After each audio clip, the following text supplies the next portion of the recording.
Pak. Okay. Alvaro, Pak Andrea. So I'll stand by. Hello, good to see you. Good to see you. Yes. Good to see you. Thanks you.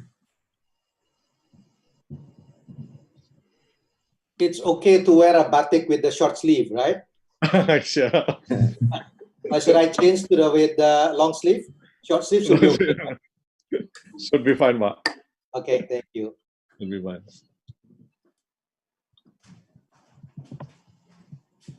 We have Pak Wisnu as the moderator, Pak.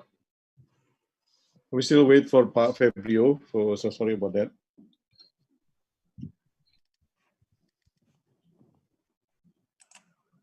Halo Pak Katib, Pak Andreas, Alvaro, Pak Budiarso.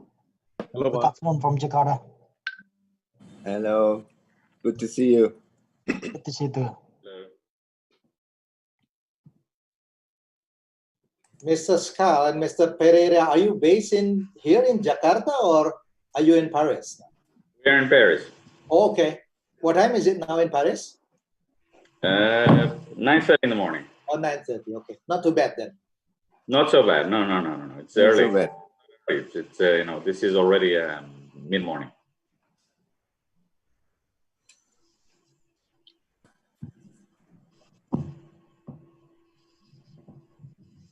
So are you working from office or from home, Pak? Right now I'm home, but I've been in my office lately. Oh, great, yeah. For me, likewise. Quite pleased to know that in France it's already been released, the lockdown already, or is it? Yes. Yes. Yes, exactly. So most of Europe right now are basically stopping the confinement, and the first wave, I think, is kind of not over, but it's certainly now it's under control in most countries. Certainly, the pandemic right now is basically the epicenter is Latin America right now, and we just heard news today about India. But we have a few countries that are not so good. But in Europe, at this stage, it's fine. Yes, now it's good, yeah. Pak How are Khatib, things? saya surprise dengan foto-foto di belakangnya Pak Khatib, luar biasa, bagus sekali, Pak. Oh, thank you. This picture from the past, from my previous life. Momentum. I think I'm not sure. Maybe some picture with Angel. Angel is still the Secretary General of OECD, right? Yeah. I'm sure you do, because I was very keen. Angel was always extremely keen on us fostering the work on Indonesia. So I met him several times. I remember we organized a conference in Bali, with OECD at the time. Yeah, this was when we opened the office in Jakarta, and we had the first Southeast Asia Regional Forum. And I recall having seen you when we signed the Privileges and Immunities Agreement on a ship in St. Petersburg, back to back with the G20 summit. So you still remember that? thanks to your leadership. Not an easy, the process, not always easy, but but we made it eventually. You have an office branch in Jakarta. It's good.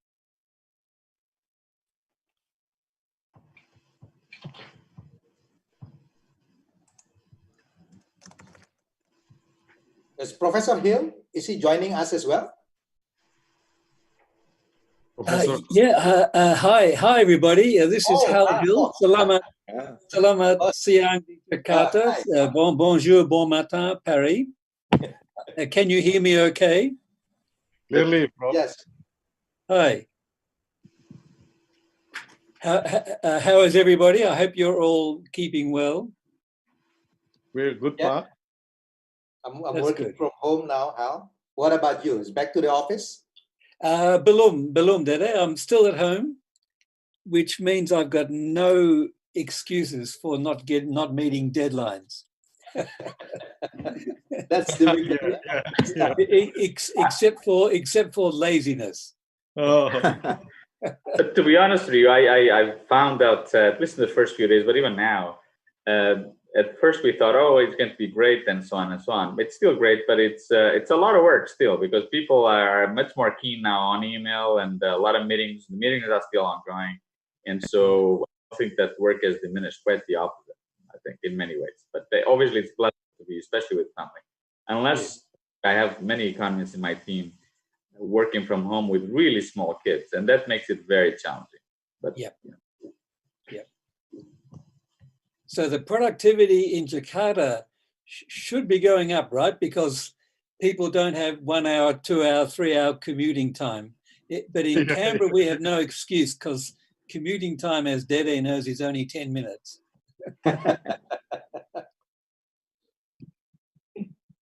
Actually, Professor Hahel, the intention was really increasing because there is no limit of the time until the middle of the night. Yeah, bahaya. It's dangerous. It's Rio from Jakarta. How is everybody doing? hello. Oh, selamat siang, Febrio. Selamat siang, Prof. Oh, how are you doing, Prof? Fine, masih hidup. How about you? How are you doing? This is not too bad. This is not too bad. I'm back at office now. Oh, the office has opened again. Yeah, well, we've been open since last week actually, but we started, gradually for people to come to office. Gradually. I think this week we target for like 15% of the people coming back, but we'll see how it's going. Sedikit demi sedikit, yeah? Good to see you last time at the webinar of ANU, was it ANU? That's right, the one where you and Swa and Masida spoke. Right. Which was just last week, I think. I think it was. And but last week probably since then you've done 10 more webinars, right? Not really, just meetings, online meetings all the time, all day long. 24/7, I'm guessing. 24/7, yeah. Because this working from home, I bought this standing working station, because if I had to sit from 8 a.m. in the morning until 5 will be very difficult. So now I try to, to start typing while I'm standing. So I bought a standing working station. So actually it's pretty nice. That's very nice. Nicer than, if you sit on your table the whole day. That's right. My watch, which is actually the what do you call it? The thing that records your movement, it tells me from time to time that I don't move much. So it's vibrating and asking me to walk around. And by the way, Dede, I'm impressed with your gallery behind you. I can just make out some important photos, I think. Including your photo, huh? Sorry. I beg your pardon? Including your photos. Begin the webinar in 1 minute. Okay. Okay, 1 minute. I better shut my mouth then. Yeah.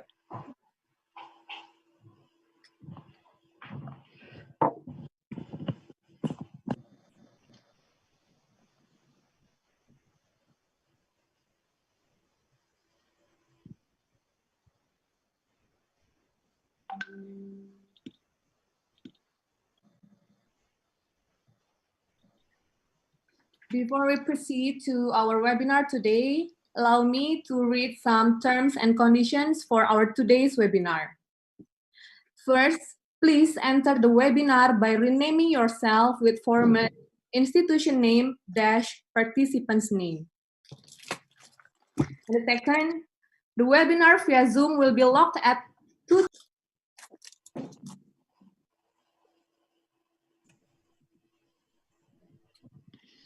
You muted yourself. Oh, sorry.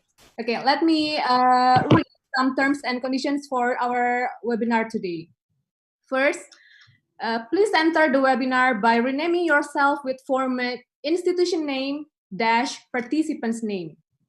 And second, webinar via Zoom will be locked at 2:30 or once the capacity is full. If participants are late or incidentally leave the Zoom webinar, please follow the discussion through YouTube BKF Kemenkeu. Third, if you would like to raise a question, please write your question on Q&A feature on Zoom webinar application. The moderator will read the question to the panelists during the Q&A session. And lastly, to download all the materials, please visit bit.ly/webinarbkf-OECD_materials.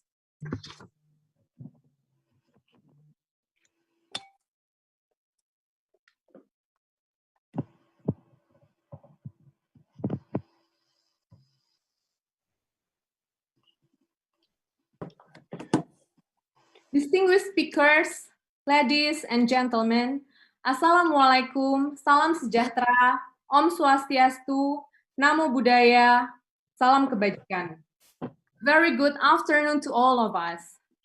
First of all, allow us to extend our warmest welcome to you all to join OECD and the Government of Indonesia webinar on the COVID-19 recession, the world and the OECD key partners. The aim of today's webinar is to present and discuss the June 2020 economic outlook that has been launched globally on June 10th. This webinar will also provide a platform for Indonesian policymakers and other stakeholders to exchange views and share experiences with OECD experts on the global outlook and policy priorities for Indonesia and other large emerging economies over the next couple of years. Today, we will have two sessions.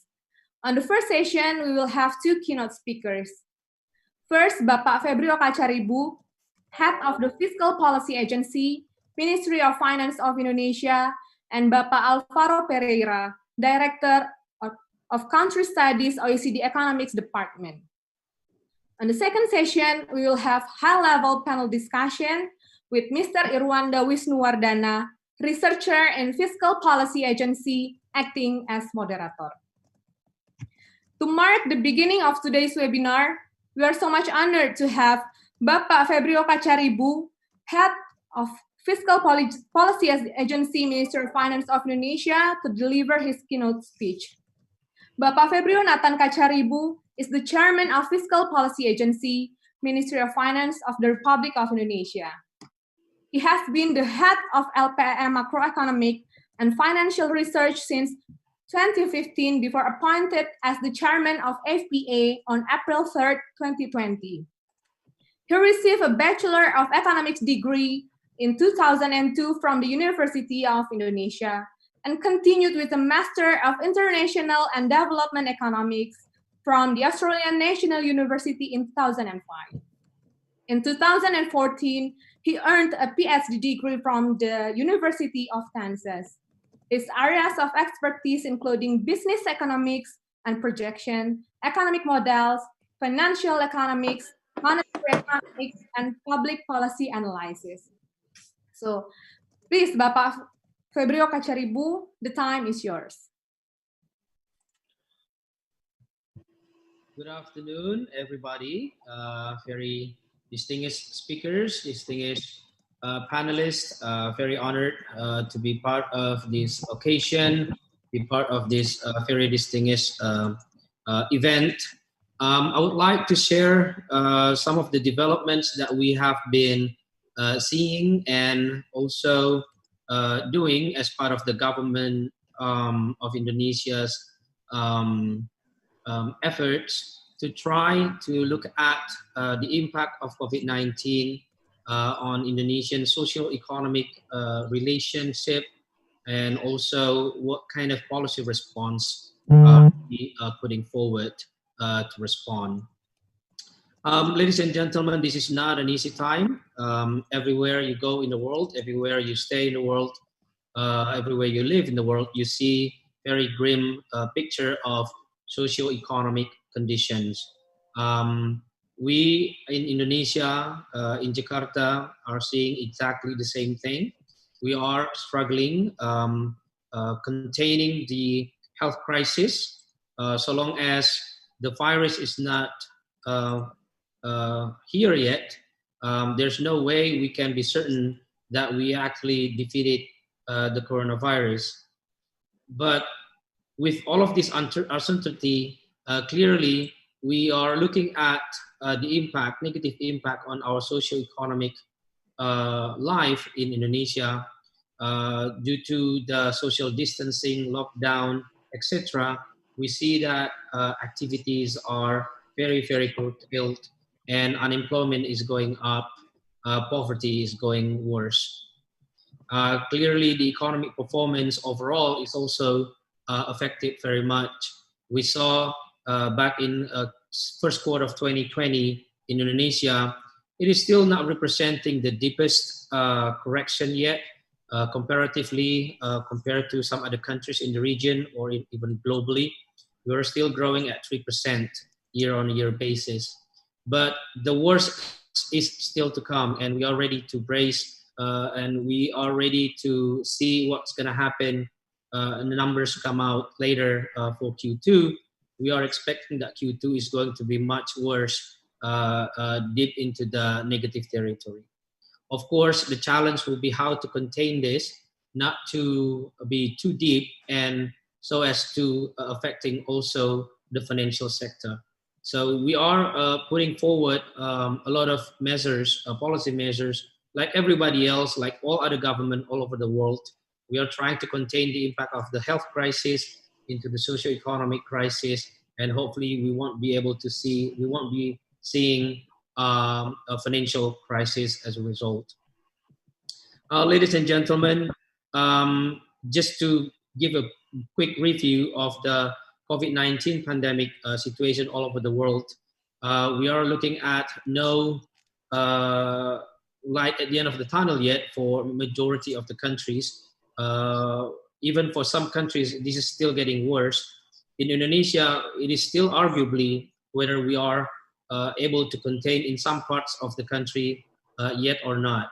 Arguably in Jakarta, there is a case for some reduction of the severity of the social distancing, and the government has set carefully to get into a new normal situation where people can go back to work, like we are at Ministry of Finance.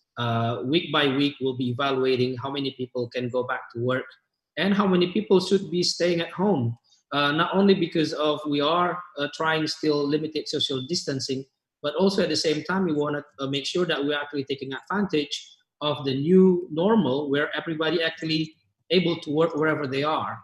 So we can actually increase some efficiency in the way we do things in government and also in businesses and also in informal sector, which is going to be a lot more challenging. Next.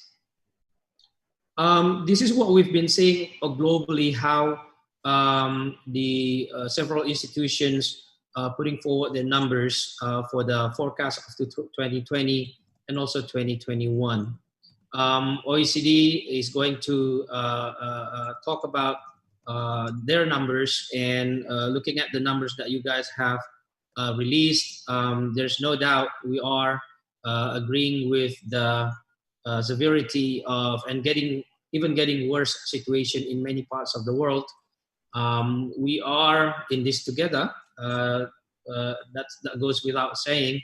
But how do we see countries regionally, globally, trying to collaborate, trying to cooperate to contain together in collaboration as a citizen of the global world?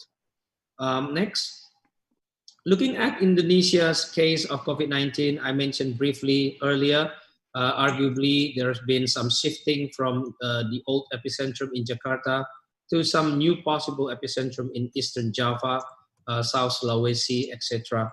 So we are still looking at this as a very big risk, even though now activities start to pick up in Jakarta area, and we see some data from Google Mobility, some consumption of electricity, showing some uptick in the numbers. But as we consider that eastern part of Java, southern Sulawesi, West Java, etc., we have to be ready that Q2 is going to be negative, might be less severe than we expected, but in Q3 it might be worse than we expected because of this shifting of epicentrum. Next. We're looking at what happened last quarter. This is what happened last quarter. Of course, this is not going to be quite representative of what we're going to see for the whole year, but we can get a glimpse of which sectors are really suffering because of the significantly decreased mobility in the economy. We see that trade sector is severely corrected, transportation sector clearly corrected, accommodation, food and beverages are also corrected very sharply. Manufacturing, where 19 million of our workers are working there, is also corrected quite significantly. And this is where we're going to be quite worried if the pandemic is still going to be extended and the epicentrum will be shifting to some other parts. Let's say Eastern Java, that's actually one of the centers of our manufacturing sector. So we could still see a big risk of a correction in big chunk of our GDP. And no doubt there's still going to be a big risk of increase in unemployment rate. Looking at ahead, this is what we're seeing so far. We're still using the numbers for our 2020 minus 0.4% for, we call it very severe scenario. We still see some possibility for us to grow in a positive territory. It might not be as close as we thought before to the number of 2.3, but we're still seeing some uptick numbers, especially when we look at the data of mobility. It's very interesting to see that even starting from mid of May, there's been a significant increase in mobility, at least in the Jabodetabek area, Jakarta metropolitan area. And until the first week of June, we see another big correction up in terms of mobility. We are looking forward to looking at the numbers again by the end of this month, if that's going to be able to show us some enough positive correction to the downward trend of the mobility, hence the economic activity. So we are still looking at Q2, still at negative territory, but might be not as bad as we expected before. And of course, with the risk of prolonged pandemic period because of shifting epicentrum areas, we are going to see a risk of not U-shape in terms of quarterly numbers, but maybe more into a U-shape recovery. Maybe we will see positive numbers for sure, or more definitely closer to the end of the year instead of in Q3. Next, I would like to briefly just go ahead to the slide number 11, please. 11, yeah. I would like to share a little bit of what government step has been taking. Next, please. Next slide. Again, next. Early on, back in March, government came up with a very small measure of stimulus, and then it was introduced again, revised again to a much bigger number by 405 trillion rupiah. This was 2.5% of GDP. And then soon, and it's been covered in the news that soon we'll be announcing a new budget, hopefully next week, where we're gonna introduce a little bit bigger stimulus plan for containing the COVID-19. The number is going to be in the next slide. I think we're gonna go right to the next slide, and the next, please. Next one, please. Yeah. So this is the new number that we are putting in, the new budget that's gonna come out hopefully next week. And the way we do it by the government, we are basically revising our budget 2 times now the first half of the year. So if this is June, so this is going to be the second change to our budget, and that is allowed by the law, fortunately, and supported by the parliament.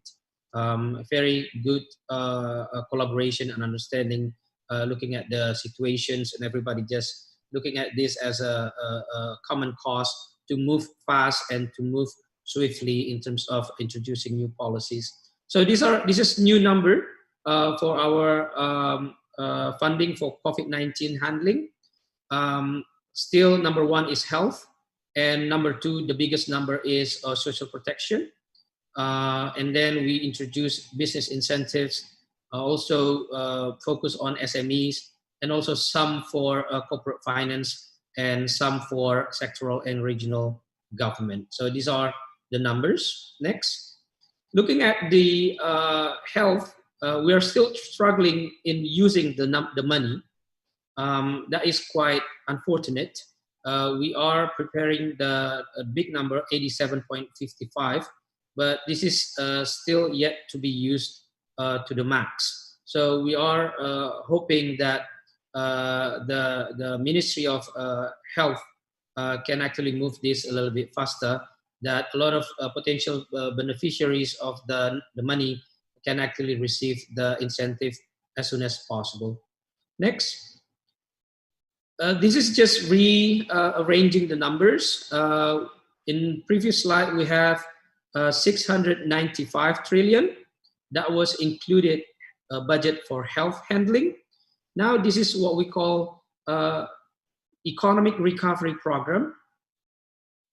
This is just 695, the number before, minus the budget for the health, which is 87.55. And we call this PEN, which is in Bahasa Pemulihan Ekonomi Nasional or Economic Recovery Program. And we classify this spending into supply side and the demand side. And clearly on the demand side, you see those are mostly for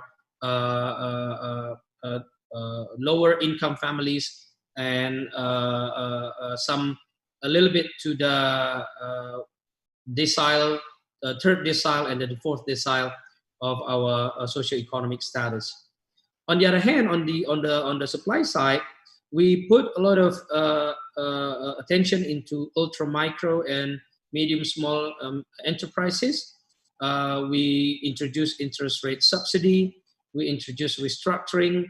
We introduced guaranteeing of working capital loans.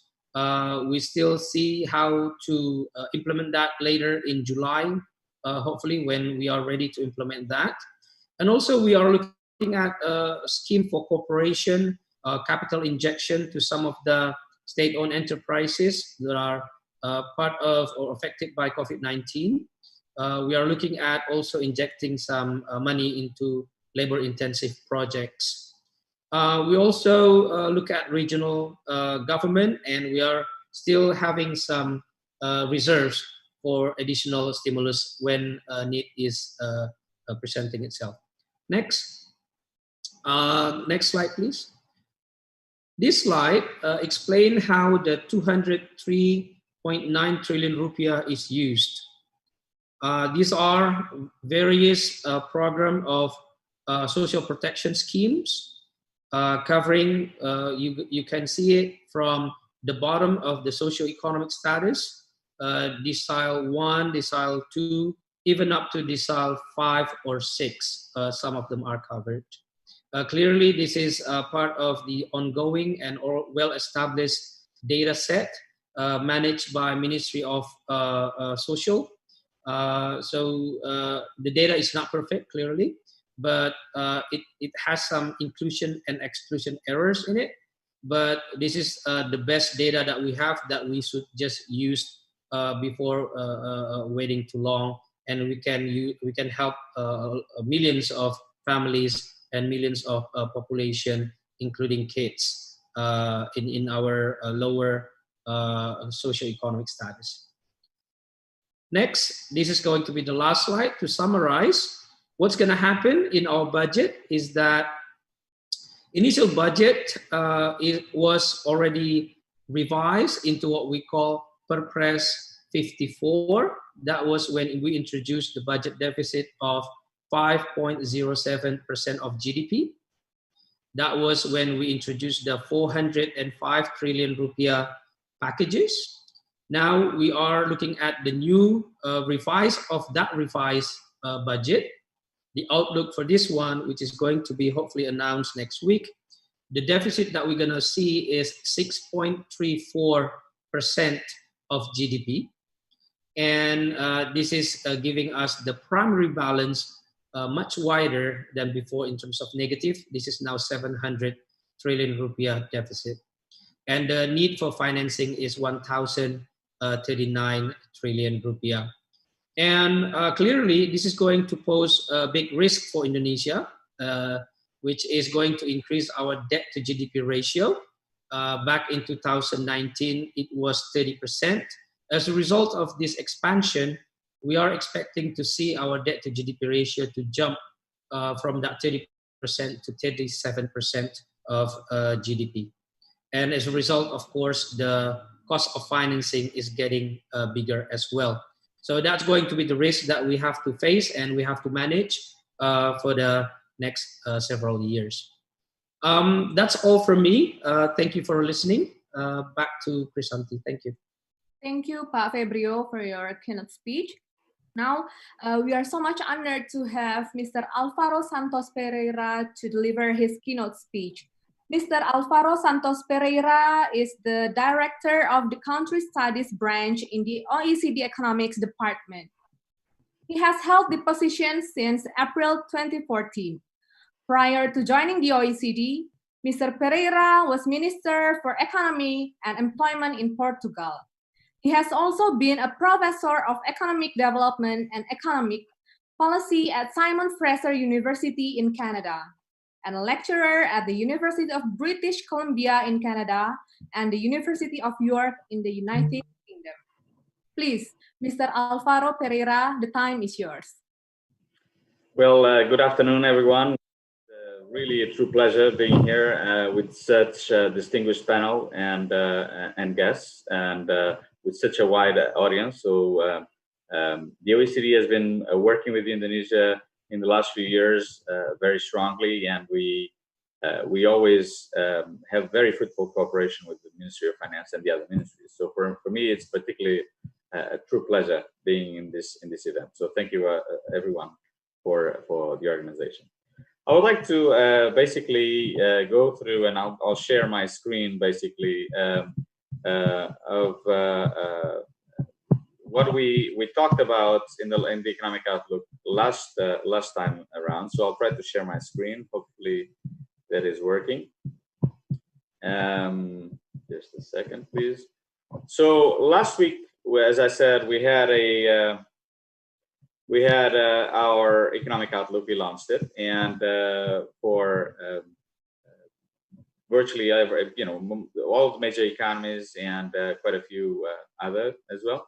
So what are the main issues that we discussed? First of all, we obviously, as we just heard, we're facing an unprecedented crisis in many ways that is affecting a lot of countries, developing, emerging, and advanced economies. And there's pervasive uncertainty. So it's so much so that for the first time ever, the OECD decided to have two equally possible scenarios. One in which, as we just heard, that the recovery is going to be more or less like in U. So it'll take a bit longer because you have a few sectors that like tourism, restaurants, and many others that have been truly affected. And it will likely, because of lack of confidence, they will not recover so soon. And so we think this is going to take a while. And secondly, if we go back to history and we look at what happened in 1918 pandemic, which was the last one we had since in terms of pandemic since until now, and what we saw was that that pandemic really did not come in one wave; it came in several waves. In fact, the first wave was in spring in Northern Hemisphere, and it was not so bad. Then it came a big one during flu season in the fall of 1918, and then afterwards there was a third one in 1919, and the crisis only subsided in 1920. But at the time, more than 50 million people died, so it was way worse than now. But still was a massive global event, and so we think that it's a very likely possibility, taking into account what we know from what the doctors and scientists tell us, that we might get a second wave of the virus. It doesn't have to be now, but it could be a bit later on. And so we are assuming that this will happen probably in the fourth quarter. And this will not lead to strict lockdowns like we've seen in many parts of the world, but it will lead to at least a slowdown in the economy. Well, we have a good example of what is taking place right now in China, in which they're deciding to shut down selectively parts of Beijing. So we might see this later on. And so this is what we're assuming in our scenarios. Another big consequence and another big message of the outlook was that basically the impacts are very large, and the recovery, as I said, is going to be slow and will have long-lasting impacts. And long-lasting impacts not only because of the falling in income per capita, which will happen in 90% of the countries of the world. There's a dramatic fall, but also because of the impact in terms of demand of some sectors, which is leading, for example, to very low and dropping commodity prices, which is affecting a lot of emerging market economies like commodity producers, but also will have significant impacts in terms of the companies. A lot of companies right now are struggling, and it's very likely that this will get worse in the next 4 or 5 months. So we expect that now in many countries we'll start seeing an increase in unemployment, but then in a few months' time, we'll start seeing an increase also of insolvencies in many parts of the world. So it's not a great picture right now, and so certainly it's the worst economic outlook we've ever done in the last few decades. Also, I think it's important to say that we see this as a process. This is kind of a marathon, not a sprint. We are only basically in a phase in which we discover the virus. Now we are trying to co-live with the virus or coexist with the virus. And so we're trying to restart the economy while we start trying to avoid a second wave. But there will not be really a full recovery or full resumption of activity until we get either a vaccine or an effective treatment. We very likely we might get an effective treatment before we get a vaccine. Yesterday, we got the first big news in terms of treatment. It's not the treatment, but it's starting to help for severely affected patients. Now there is a drug that is helping a little bit, diminishing the mortality, but the mortality is still very high. So anyway, so we're not in phase 3 yet. So that means that we have to live with this virus for a while. So this is a picture that shows how global activity has collapsed. I think it's fairly dramatic, as you can see. I think you've seen this picture, but we have never seen this type of pictures ever since we have indicators, not even the global financial crisis. So this is by far much worse than anything we've seen so far. And so these are the scenarios that we see for the world economy. So the green line is basically what we were forecasting in November, which was the last major economic outlook we had. And the two scenarios that we have is one drop that you can see, kind of the Nike type of symbol. So it takes a while for the recovery to happen. And the second possibility we think is if we have this what we call the second wave or double hit scenario, then the recovery is going to be a bit slower. This is for world economy. This is where our projections are for the G20, including obviously Indonesia. So you can see this is not a beautiful picture. It's a very dramatic one. We have never seen anything like this. Every single economy we follow, every single one of them, is in negative territory. The country that is having less impact is Korea. And Korea is basically, we are forecasting minus 1.2 to 2.5, depending whether we have one wave or two waves of the virus.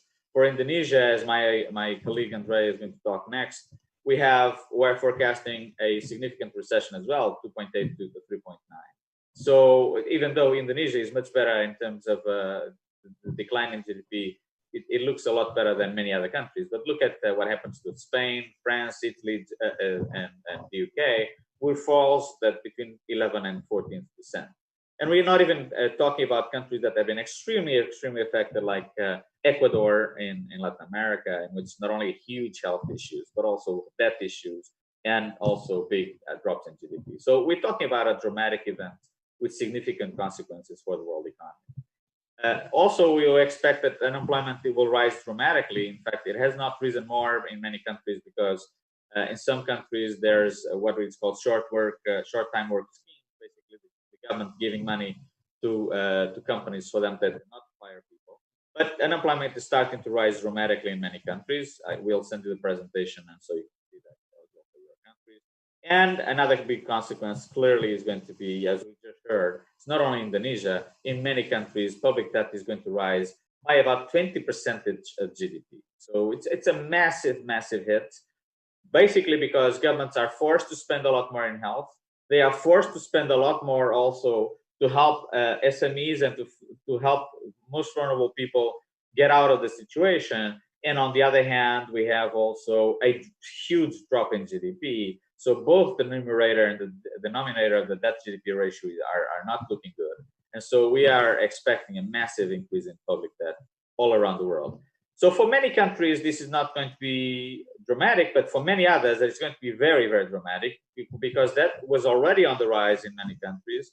And so we expect that for several countries, especially emerging and developing countries, there might be quite a lot of defaults down the line. So I personally think that the next few years we'll see a wave of defaults that we have not seen at least since the 1980s. So this is going to be a substantial challenge going forward. What are the big risks? Obviously, we know that in terms of vulnerable workers, we are going to be the ones that will face the greater impacts.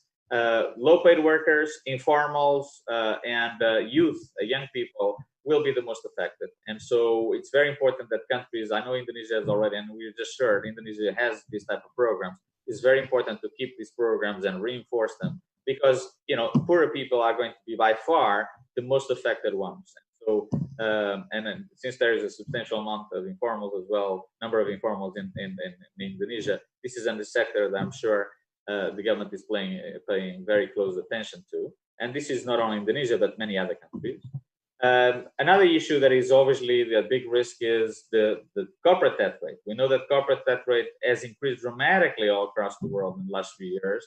And we are starting to see that in many countries, not only we are starting to see defaults of companies, but we're starting to see solvency problems down the line. And so we think that high debt combined with this issue will lead to substantial problems. And especially if countries that have very large tourism sector, accommodation and food services and so on, many of these firms likely will not be able to subside or to resist. And this means that at the end of the day, they'll get out of business, and very likely this will also lead to an increase in the non-performing loans of banks. So the real economy will affect the financial economy as well in the next few months. For emerging markets, another issue that is a big issue is capital outflows. We've seen that the magnitude, this graph shows you the magnitude of the capital outflows compared to other big crises, especially the GFC, so the global financial crisis. You can see that, you know, global financial crisis in terms of capital outflows for the emerging market is nothing compared to what we see right now. The magnitude of the capital outflows are way bigger this time around. And so this will be dramatic for many emerging markets because this will lead to currency problems, but will lead also to lack of investment and will lead to substantial problems down the line. So this is one of the issues that we think is worrying us the most, to be honest with you. What are the policy implications? Well, we emphasize that trade, not protection, is very important to fight the virus. There will be the temptation of some people going to resort to protectionism, but we think this is not going to be the solution. You have the graphs here in terms of just the health products. You can see that the number of export controls on medical goods has increased dramatically in 2020. Also, very important that to help workers transition to new jobs. So that means in many countries you have these, as I said, short time work schemes so that firms don't fire their workers. But it may come a place in a time in which they will have to start giving unemployment benefits rather than this type of support. But you'll see a massive increase in unemployment, no doubt, in the next few months. And obviously keep viable business businesses in place. And this is what basically we heard as well from the Ministry of Finance what Indonesia is trying to do. And I think this is something that will have to continue in the next few months as well. And we think that both monetary and fiscal policies, the conditions are such that monetary policy will continue to be very, very accommodative. inflation is expected to stay subdued. This is not exactly what I think we'll say in 6 months or 12 months, but right now we are not worried at all about inflation. We might be in the future, but right now it's certainly not any concern.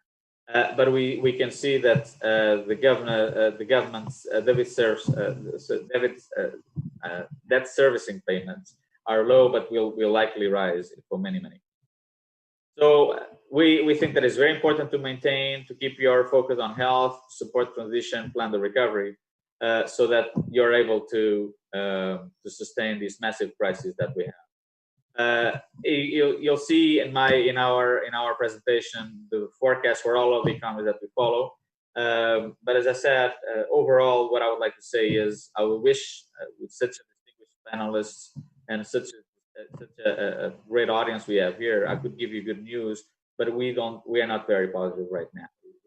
We believe, and in fact, some people said last June the 10th that we're a bit too pessimist and so on. Well, the latest data show that we might be at least either on the right track or even a bit optimistic in many ways. I think the fund will come at the end of the month, probably with not so great pictures as well. And you see more and more central banks with the revised data and try to get their forecast, and the numbers are fairly similar to us. It's all on the red, really magnitudes that we haven't seen before. Falling GDP for the world about 6% to 7.5%. And what this means is basically income per capita. So people will see their incomes, average incomes go down, which will affect dramatically their consumption, which will affect obviously investment too, and which will lead to a lower GDP and a lower economic activity. So big challenges ahead. It's important that policy continue to respond very strongly in the next few months, and especially to protect the most vulnerable and the higher risk groups, but also the most vulnerable that will be by far disproportionately the ones that will face the biggest challenge going forward. Thank you. Thank you, Mr. Alvaro. Now, distinguished guests, ladies and gentlemen, we are now entering high-level panel discussion that will be hosted by Mr. Irwanda Wisnuwardana, researcher at Fiscal Policy Agency, Indonesia Ministry of Finance. His main interest is the public policy and political economy. He is also a lecturer at Polytechnic of State Finance, STAN, and an expert to conduct policies evaluation in National Labor Social Security Agency and some state-owned enterprises. He earned a PhD degree from the University of Texas at Dallas and completed a master's program from Hitotsubashi University in Tokyo. So please, Mr. Irwanda, the time is yours. Thank you for your kind introduction, Mbak. Hello, everyone. Assalamualaikum warahmatullahi wabarakatuh. Peace be upon you. Can you hear my voice clearly? Yes. Okay, thank you. Honorable guests, distinguished speakers, esteemed panelists, ladies and gentlemen. Good morning in Paris and good afternoon in Jakarta. Welcome to the joint OECD and Government of Indonesia webinar today. It is my honor to be a moderator for this webinar on the COVID-19 recession, the world, and the OECD key partners. Now I would like to introduce our panelists here. They are prominent economists. The first one is Muhammad Khatib Basri. Hello, Pak Khatib. Hi, Pak Irwanda. Thanks for having me. Nice to meet you, Pak. Pak Khatib Basri is a former Minister of Finance of Indonesia. Previously, the chairman of the Indonesian Investment Coordinating Board. He was a fellow and visiting professor at many universities, Harvard University, University of California at San Diego, Nanyang Technological University, Singapore, and the Australian National University. He teaches at the Department of Economics, University of Indonesia, co-founded Kreco Research Institute, a Jakarta-based economic consulting firm in 2010. His expertise is international trade, macroeconomics, and political economy. Dr. Basri is a chairman of the PT Bank Mandiri TBK and the PT Excel Asiata. He's a member of the World Bank Advisory Council on Gender and Development. He's also the author of many papers in international journals and actively writes for various leading newspapers and magazines in Indonesia. All right, we are going to introduce the second panelist, Andrea Goldstein. He's the head of Indonesia desk at the OECD Economics Department. He was previously senior economist in the OECD Investment Division and Development Center. Also deputy director at the United Nations Economic and Social Commissions for Asia and the Pacific Sub-Regional Office for East and Northeast Asia in Ancient, Seoul, and the GAG5 Political Dialogue Support Unit. Hello, Pak Andrea. And then... Hello, thank you very much. Nice to meet you. And the last one, but not the least, is Pak Halil. He's the H.W. Arndt Professor Emeritus of the Southeast Asian Economies at the Crawford School, College of Asia and the Pacific, Australian National University. His main research interest is Southeast Asian economic development. He is the author, editor of 20 books and about 170 journal articles and book chapters. His major current research project is an updated and fully revised third edition of book on Indonesia to be published by the Cambridge University Press. He serves on various boards and committees, including the honorary board of the Bank Indonesia Institute, and has been an official guest of the Republic of Indonesia under its Presidential Friends of Indonesia program. In 2020, he was appointed an officer of the Order of Australia. So, ladies and gentlemen, we have three distinguished panelists here, and please give a warm welcome to Pak Muhammad Khatib Basri, Pak Andrea Goldstein, and Pak Alhil. So each of you will have 15 to 20 minutes to present, starting by from Pak Khatib, Pak Andrea, and then Pak Hal. The floor is yours. Pak Khatib, silakan Pak.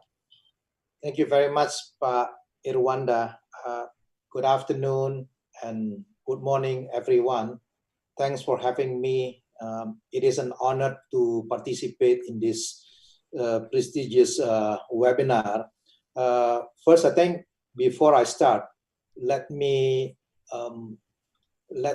congratulate the OECD for the excellent report. Yeah, I think I don't want to comment about the number because I know nowadays making a prediction about economic growth, it is something that very difficult because there are so many moving target, exogenous variables, and we don't really know how long this pandemic, will stay with us. And I remember this one joke, about economists. Economist is someone who has an ability to make a prediction about the future, and then later on explain why his prediction or her prediction was wrong in a very convincing way. So rather than showing my sense of humor when I make the number that will be wrong anyway in the future, I better focus on the some policy issues that probably will be important for Indonesia. So allow me to share some of my PowerPoint. I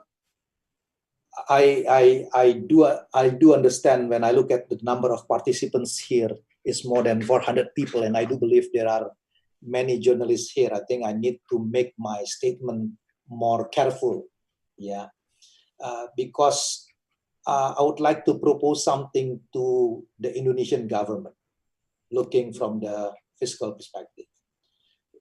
Let me start from the situation explained by Pak Febrio and also the OECD report.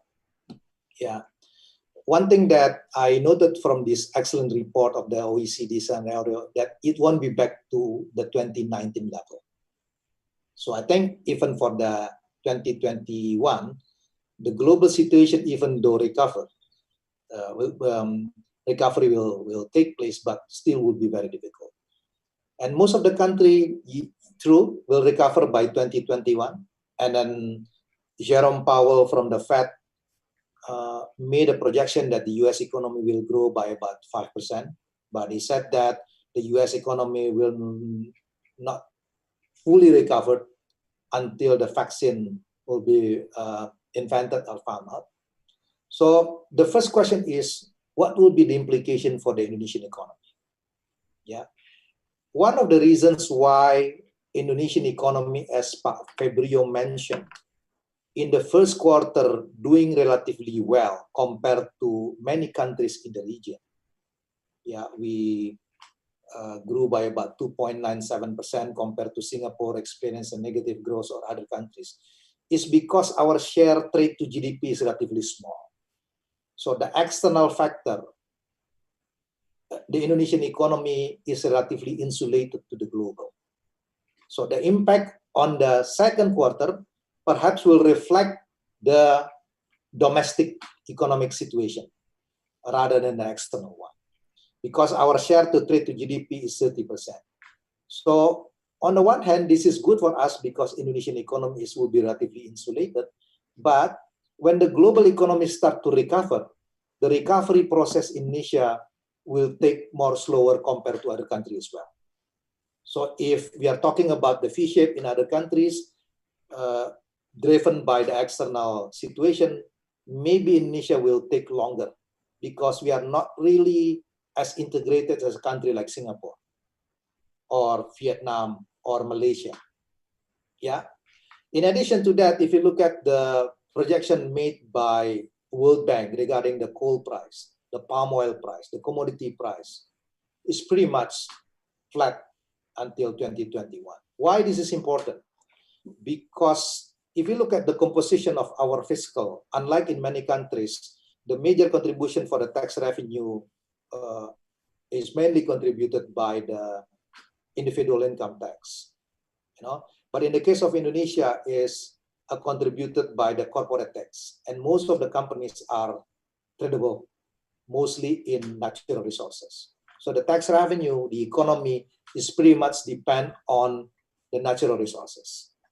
Yeah, so that is why the role of China become very important, because China is the largest demand for buyer for the coal, for the palm oil. 40% of our export to China is basically coal and palm oil. Now looking at this situation, I would say that probably the global situation will not be very favorable for us, exactly what the OECD already mentioned. Now, let me move to the issue of this, what Pak Febrio mentioned about this new normal. The most interesting theoretical question is, how do people respond to this new normal? It is very interesting to look at the country in Sweden, even though they are not applying the strict lockdown, but people stay at home. If you read the Economist magazine, and I think one of the reasons why, people could afford to stay at home, because they do have a better social security program. So people does have this, what we call the non-labor income. So they could afford to stay at home. But in many countries, especially developing countries, that cannot provide the good social protection, you don't have the non-labor income. Your reservation wage is relatively small. So for the poor people, staying at home, it means they have no income. So it will be very expensive for them to stay at home, unless the state can compensate them to stay at home. So that is why the role of the social security will be very important. So under this new normal, probably the prediction is, we can imagine the lower middle income class, because they don't have enough savings, they don't have enough social protection, they will go to work immediately. So I can imagine the traditional market will be relatively busy, everyone. But what about the middle and upper class? They do have the luxury to choose. They want to stay at home or they want to go, because the reservation wage is relatively high. Of course, if the office asks them to go to the office, then they will go. Yeah. So my point is, people will probably focus on the work rather than leisure. And I think the data from China somehow confirm this, that if you look at the number of passengers in subway, it's peak during the working days, the work days, but not in the weekend. So I completely agree with Mr. Pereira when he mentioned that probably the hospitality sector, the entertainment business, the hotel or tourism will recover later. Yeah, we probably focus on the primary sector. So the case of China is a very interesting case because the production increased, but recovery has not happened all over the world because the demand, most of the demand product from China mostly come from the US. If the US is not recovered, then you could see that the problem in China now is an excess supply because the demand is relatively weak. There is a study done at the NBER, it is very interesting, that for some state in the US, there is no difference in terms of number of unemployment, whether the state introduced the lockdown or not lockdown. And the reason behind it is because the demand is not come from this state, but from other states who introduced the lockdown. So when we look at the recovery, we have to look at more on the whole global rather than the partial recovery. So unless the global economy will entirely recover, then we cannot really expect that fully recovery will take place. Similar situation, yeah, in the case of Malaysia and Sweden, showing that it's not easy to reopening the economy because the trauma, etc. Right? So because of that, then maybe the recovery will take rather than the V shape like this, that will be the U shape. Yeah, but the question is whether this U shape, the long U shape, or the relatively short U shape. If I look at the experience of China, of course, is the things that I mentioned. This needs to be proven later on with the more data will come, whether this is correct or not. But if you look at the case of China, the issue is more on the demand side. The demand is pretty weak. The supply, the production recovered, but the demand is weak. Under this kind of situation, it's not easy to introduce the traditional, what I call the traditional pump priming macro policy. Why? I'll explain to you later on. But to me, the most important thing is we have to find the effective instrument to do a jumpstart. And to me, the answer is fiscal policy for the case of Indonesia. Yeah, I'll speak about this issue later on. I took this chart from the report, from the presentation of the MOF to the parliament a couple of days ago, because I couldn't find the English version. This is in Bahasa Indonesia, but let me try to sort of like explain it a little bit. This is the tax revenue. This is basically the government revenue. This is the spending. My point is looking at this. I believe that Pak Febrio already explained to us about the budget, etc. So he mentioned that the debt ratio to GDP will be around 36 to 37%. Yeah, because of the increase of the budget deficit. I fully support with the increase of the budget deficit because I do believe the theme for the fiscal policy this year will be whatever it takes. Yeah, we should even, increase the budget deficit. But the question is, the most important question is whether the trajectory medium-term fiscal policy will be fit with the economic recovery process or not. That will be my main issue that I would like to highlight. Yeah. Now let me move. Again, this is sorry in Bahasa Indonesia. This is the government revenue. This is the tax revenue, tax ratio. This is spending. This is surplus and deficit. And this is the debt to GDP. My point is when I look at the data from the MOF, they made a projection that by 2023, the deficit spending will reach lower than 3%. Because according to the law, we introduced the state emergency law or Perpu. By 2023, we will have the budget deficit lower than 3%. So this will be the ratio to debt to GDP, and this will be the deficit. So deficit will, this year, according to Pak Febrio, 6.3, then to 4.2 maybe, 3.5, and then 2.7 maybe. That's the projection. The question is, what will be the implication of this medium-term fiscal policy? Now, look at this. Yeah. I conducted this, a very simple econometric study about this causality, to looking the relationship, the causality between consumption and investment. It is very interesting in the case of Indonesia that consumption costs investment rather than the other way around. Yeah. So if you induce consumption, then after 2 quarters, the investment will increase. So the jump start should start from the consumption. Which makes sense. Why? Because the consumption is about more than 50% of the economy. And because the relative low income, the marginal propensity to consume is relatively high. So if you give money, they spend the money, they will induce the demand. And this data is the result is consistent. If you look at the loan to deposit ratio in the banking sector, it's declining now. The reason why the loan to deposit ratio in the banking sector declining, because there is no demand for credit. The question is why the company doesn't want to, borrow money from bank. The answer is, why should expand our production if there is no demand there? So even the Bank Indonesia cut the interest rate, it won't help because the issue is the weak demand.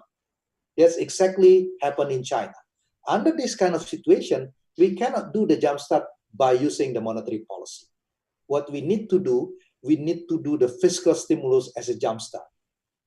Introduce the so-called the keep buying strategy, the induce the purchasing power of the people. Why should we focus on the purchasing power of the people? Because their marginal propensity to consume is relatively high. So that is why I do believe that this cash transfer program, the conditional cash transfer program, all the social protection would be very relevant to be used as a jumpstart. Then later on will be followed by the monetary policy and some of the government incentive. Why I'm not really sure about the fiscal incentive? Because I don't think many companies will take this the incentive. Why? Why they should, they won't pay the tax anyway because they don't have profit this year, right? So not much incentive for that one. So fiscal stimulus as a sort of like a jumpstart will be very important. That will be followed by the monetary expansion. And if you look at the energy and commodity price remain uncertain, a lot of uncertainty there and probably relatively low, then we would expect that maybe the tax revenue to GDP tend to decline. And then according to the MOF number, the tax revenue to GDP will be around 8.6% or 9.5% by 2024. This is the tax revenue to GDP. If you look at this, you got a problem on the revenue side. On the spending side, you reduce the budget deficit.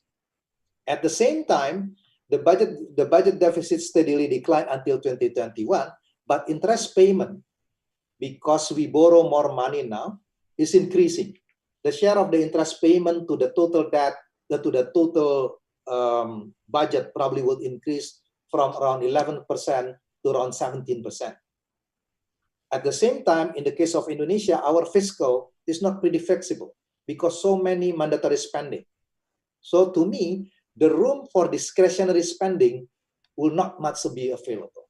So if the government keep pushing the budget deficit to GDP to reach the less than 2023, to less than 3% by 2023, probably there will be not much room for the fiscal expansion. Yeah, and then under this kind of situation, then we have in this issue again, the fiscal sustainability or fiscal stimulus. Or the question is, do we need to extend rather than to have this 2023 budget deficit go to the lower than 3%, or we probably need more time for that? If we stick with the target of by 2023, the budget deficit should go lower than 3%, we probably will have this long U shape rather than the V U shape. So I think I leave it up here. I will be very happy if there are any questions or comment later on. Thank you very much, Pak Irwanda. Thank you very much for your very interesting presentation, Pak Khatib. I forgot to say hello to Pak Alhil, Prof. Alhil. Hello. And then I'd like to tell all of us that we have 1,700 registered participants, and now there are 500 people are joining in the Zoom webinar, and more than 300 people are watching us on YouTube. So almost 900 participants from all places in Indonesia, and also in Europe and Japan and other places in the world. So it's pretty much a very huge crowd now are watching on us. And then for the second panelist, I'd like to invite Andrea Goldstein. The time is yours. Thank you very much. Can you hear me? Yes, sound clear. Yes. Let me first of all thank the colleagues in Jakarta that not only have helped in organizing this webinar, but also have provided support to the Indonesia desk in the economics department over the past few weeks, months to keep abreast of policy developments, and it was very helpful. Let me also say that I'm humbled to be speaking between Professor Basri and Professor Hahil. It's like playing between Messi and Ronaldo. So I will try to do my best and not to focus only on Indonesia, but also to make comparisons between Indonesia and other major emerging economies to better understand where they stand, all these 6 countries, and also to better understand what are the common challenges that they face and similarities and differences in terms of the policy response. Next.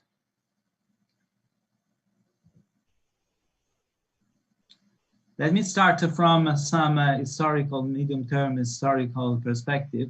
As you can see, since 2001, when the last IMF program came to an end in Indonesia, the growth record of Indonesia has been very good compared to the major emerging economies that are the BRICS. And as you can see, it's difficult to compare oneself with China that has been growing at such monstrous growth rates, but looking at the other countries, the catch-up potential has been seized, and so the performance of Indonesia over the past 20 years is definitely impressive. Next. This period of growth came to an end in all emerging economies and the world at large in the first quarter. And here you see we made some comparisons between Indonesia and other emerging economies, but also some other countries in Asia. And we also look at the performance in the first quarter of the year compared and the shock that these countries suffered with the performance that they had at the time of the global financial crisis in the last quarter of 2008, and also in the last quarter of last year. And here you can see that obviously the shock in the first quarter was particularly large in the case of China, that Indonesia was suffered less in the first quarter, but as it's been said, the situation is changing in the second quarter, and probably it will be worse in the third quarter. And obviously we don't know whether there will be a second hit in the pandemics in the fall of 2020 and what will happen in the fourth quarter. But this is material which leads us to the next slide, which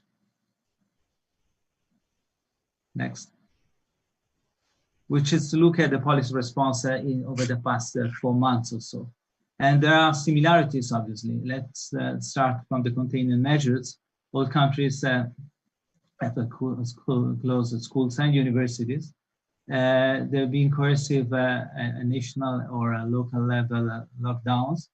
That those lockdowns have been particularly strict in the case, if we only make the comparisons between Indonesia and the BRICS, they've been particularly strict in India, as you know, and in the Wuhan area in China. But this is also evolving as we speak, and as it was mentioned in the beginning, in the case of Beijing, right now there is a second wave, and the lockdown is done at the sub-local level in certain areas and not in the whole city. There have been travel bans imposed. Again, different countries have taken different routes along these lines.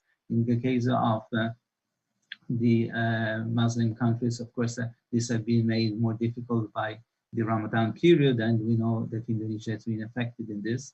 Border closure is another area, which of course has implications This we also saw in Europe, obviously, and this also political implications in terms of the regional integration initiatives. And another important measure of containment has been the deferment of elective surgeons in hospitals. And this is an important element when we look then at the health policy response. The second part of the policy response has been fiscal policy, and all countries have increased the health spending with some considerations that I will return to in a while.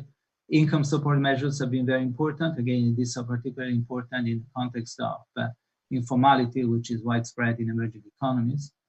Support for SMEs, again, similar to other OECD countries and advanced industrial nations, but particularly important in the case of the BRICS and Indonesia, where really most of the economic activity takes place through micro or ultra micro enterprises and SMEs. And that's an important element where there have been commonalities. Obviously, there are differences in terms of the amounts of money that is put at disposal of SMEs and the credit guarantees that are supplied. Another important area of support has been to state-owned enterprises. Again, the experience of Indonesia from this point of view is very illustrative, and the credit guarantees that I mentioned. Monetary policy obviously has been accommodative, to say the least. There have been interest rate cuts across the board for the policy rates in all the six large emerging economies. There have been changes in the prudential and regulatory framework. And also, as it was mentioned before, this is an area of whatever it takes. And from this point of view, the quantitative easing measures that have been introduced are also impressive. And but again, countries have taken somehow different, or at least at the margin, different approaches. We saw the interview, for instance, with the central bank governor of Brazil last week, saying that the Banco Central do Brazil is reluctant to use at this stage. It prefers to wait before really launching a quantitative easing program. But this is again important because there have been similarities, and this is natural because all countries are facing a similar challenge and a similar pandemic, but there are also differences in terms of the fine prints, if you allow me. And finally, there is a space for structural reforms. I'm mentioning India just because we know the situation in Indonesia, and we know that the omnibus bills are being discussed and being advancement on that front. So obviously we recognize the value of this approach. There have been different views in general concerning the opportunity of launching structural reforms and deepening structural reforms during periods of economic crisis. In the literature on the political economy, you are an expert, so you know this better than me, but there have been different views. And I think in general, this time around, countries are seizing the opportunity. Again, it's a difficult moment to launch structural reforms that create winners, but also losers. But I think that definitely the momentum for reform that was there, especially in the case of Indonesia, should not be lost during crisis. These are some examples coming from India, but again, this is more to illustrate the general point about the reform needs that remain and the opportunity that open up even in a tragic moment such as the one we're living through. Next. Well, this is just a subset of countries that were presented by Alvaro before. These are the BRICS, and as you can see, that was mentioned, we project, forecast the adjustment and the recession in Indonesia to be slightly milder than for the rest of the world and for some of the BRICS in particular. The numbers that were presented yesterday or were presented earlier this morning by the Minister of Finance seem to point to a slowdown, a very sharp slowdown in the second quarter, but as she said, it can be expected that the slowdown will be even more pronounced in the third quarter. And our numbers remain a bit less positive than those, or more negative to be more precise, than those of other international organizations and also some institutions in Indonesia. But it also reflects the fact that our projections for the world economy is more pessimistic. And it's also important to, as Alba mentioned, that the IMF is coming out with the new numbers at the end of the month. It's important not to make the comparison with Indonesia, with the IMF previous projections, because those were presented earlier the year when the situation about the pandemic was certainly different, and that the lockdown, the fact that the impact of the lockdowns was not so clear. Next, please. If we look at the growth decomposition, this I think the point was made already, and I think I want to stress it again, that we're living through a very uncertain period. So it's difficult enough to make the projections for the for countries. Looking at the components this is just illustrative, but I think it's important. And depending on whether we are facing a single hit scenario or a double hit scenario, the impact on the different variables is different. But obviously, the crisis is impacting particularly stronger on investment and gross capital formation. And as Professor Basri said, in some countries, it's consumption that is leading investment. At the back of this presentation, you will find two slides, one with the composition of aggregate supply and one with the composition of aggregate demand in the BRICS and in Indonesia, which I think gives you an interesting perspective on the different weight that are attached to the different components, and that explains some of these differences. But in general, I think that the point is that investment is suffering, that government consumption, of course, is expected to grow and shield the countries to some extent from the most severe impact of the crisis. Next, please. Let's switch now to 4. I mean, obviously there are many, unfortunately, many more problems than just 4, and we decided just to focus on this 4 for the sake of the discussion later in this morning or this afternoon in Indonesia.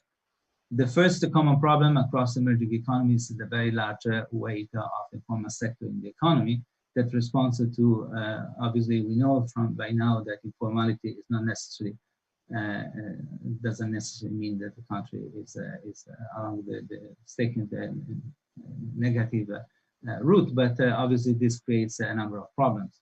And the first problem in this situation is that containment measures are less effective when people have to go out and work cannot afford to stay home. The second actually tragedy of this pandemic is that for many people that work in the informal sector and have to go out, they are exposed to the diseases in many different ways. Let me just mention one that is somehow overlooked, but it's very important because a larger share of informal workers in emerging economies is domestic workers. And domestic workers may be exposed to the disease through contacts with the middle class and the upper middle class. And we have seen this, for instance, we are seeing actually this in Brazil. And this is why targeting beneficiary measures is so important. And again, Professor Basri mentioned the need to raise resources for conditional cash transfer programs, and this is definitely something that should be taken into account. And another important point in informality is that the need to better target policies should be associated with the need to fight poverty traps and disparities in the labor market. Next. Second common problem is the poor health systems, and this we see, for instance, from an aggregator, which is indicative, like the number of hospital beds per 1,000 inhabitants. But as Fabio mentioned before, it's not enough to devote more resources to the health system and the health sector during the pandemics, because the ability to spend the money is also a crucial issue. And in this particular phase, we see difficulties in Indonesia, as it was mentioned, but also in other countries. Another important element here is that there is a risk that the focus on COVID-19, as much justified as it is, may distract attention from other communicable diseases that are endemic to emerging economies, in particular to Indonesia, but also to others, and I can think of the dengue fever. So it's important to make sure that the resources are really additional resources and they are not shifted away from other priorities. Another important element is that quantity counts, but also the quality of the previous one. That also the quality of the service that are provided is important. So it's good to have more hospital beds, but there are many other issues in hospitals that have to be dealt with. And also another issue is that it's very important to recognize and pay better the workers. And this again is something that the Indonesian government is doing and has introduced the incentives for health workers.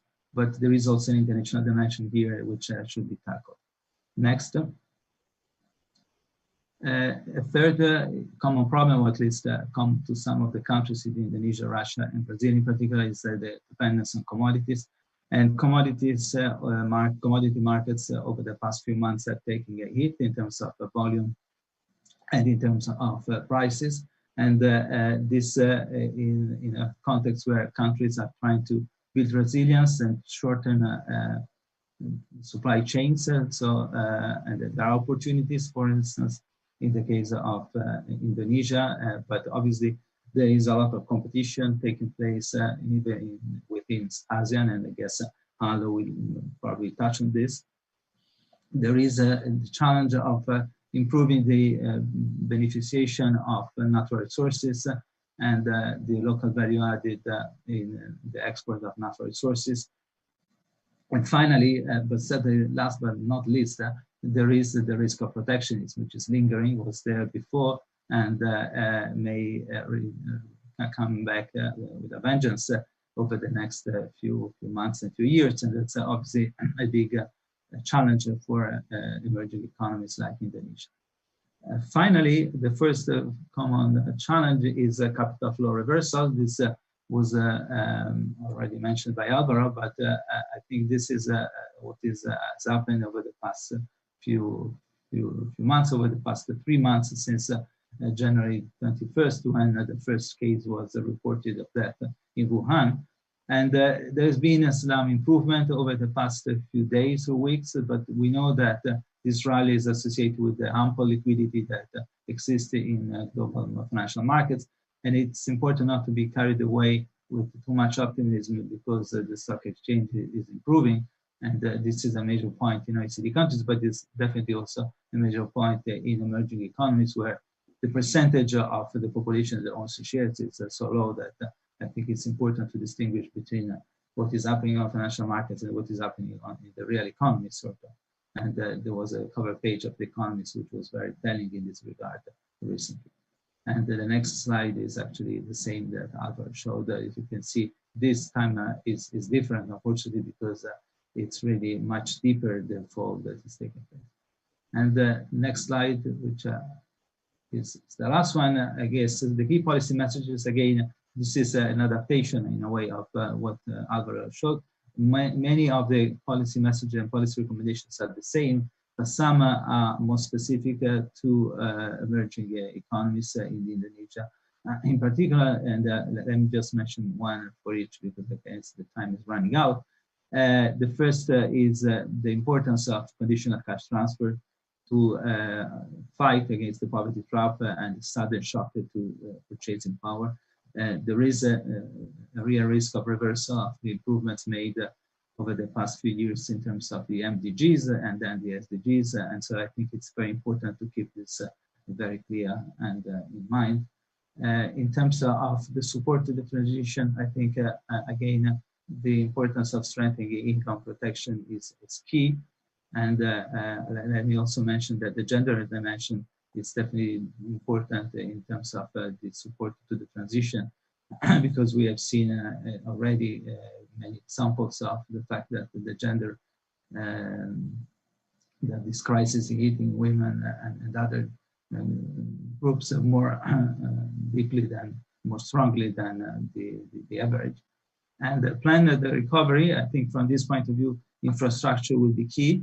There is an additional point to what I'm showing here, which is receiving increasing attention at the OECD for sure, but also in other circles, which is that the extra fiscal outlays over the next few years may open up the opportunities also to corruption. And one has to be very cautious. Again, this applies across the board to emerging economies like OECD economies, that in an emerging situation, it's important not to resort to emergency measures too broadly, and it's important to keep the momentum in the fight against bribery and corruption.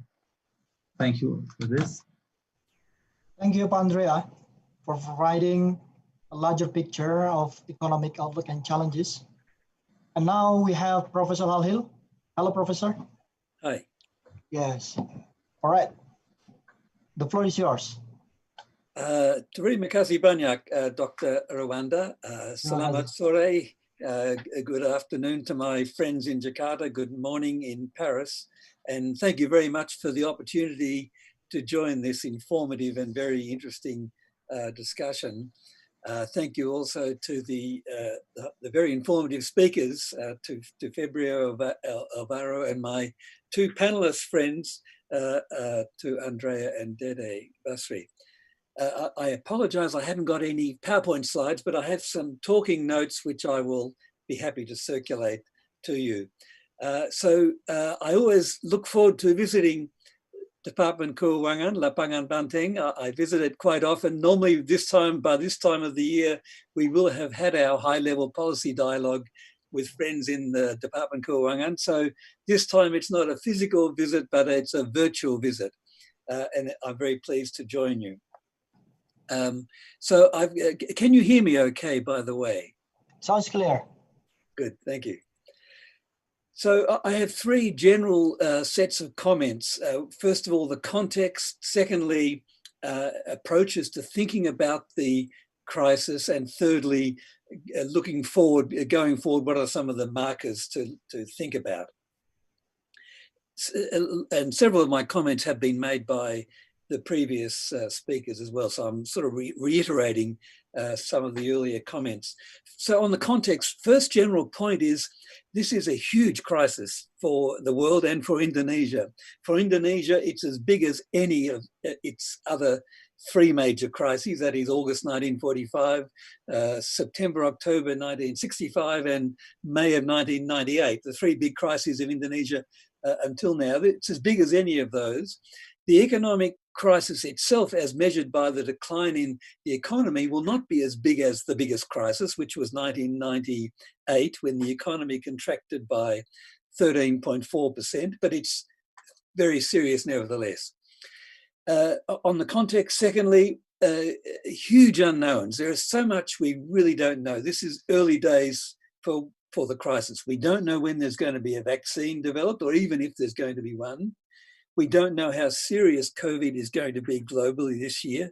Other speakers have mentioned first wave, second wave. We don't know whether a second wave is coming, but we really only have a partial picture for Indonesia and many other countries as well, of course. Just for example, this morning, attending another webinar by a distinguished Indonesian speaker, Dr. Irma, she said that she thinks that the fatalities in Indonesia are probably 3 times the officially recorded fatalities. So there are huge unknowns everywhere. We don't know yet how social distancing will be implemented through the year, especially, as Andrea mentioned, with a very large informal sector workforce. We're not sure yet how the testing and the tracing regime is going to be fully operational. So a lot of unknowns. Everything we think about is practically unknown looking forward. A third general context point is that this is occurring, unfortunately, at an unprecedentedly low point in global relations. The most serious period, certainly since the end of the Cold War, and in particular involving the world's two economic superpowers, China and the US. And that's affecting not just those countries, but because they're so large, the whole world. And it's also partially immobilizing international institutions and cooperation. It extends also to the regional level for a range of specific reasons.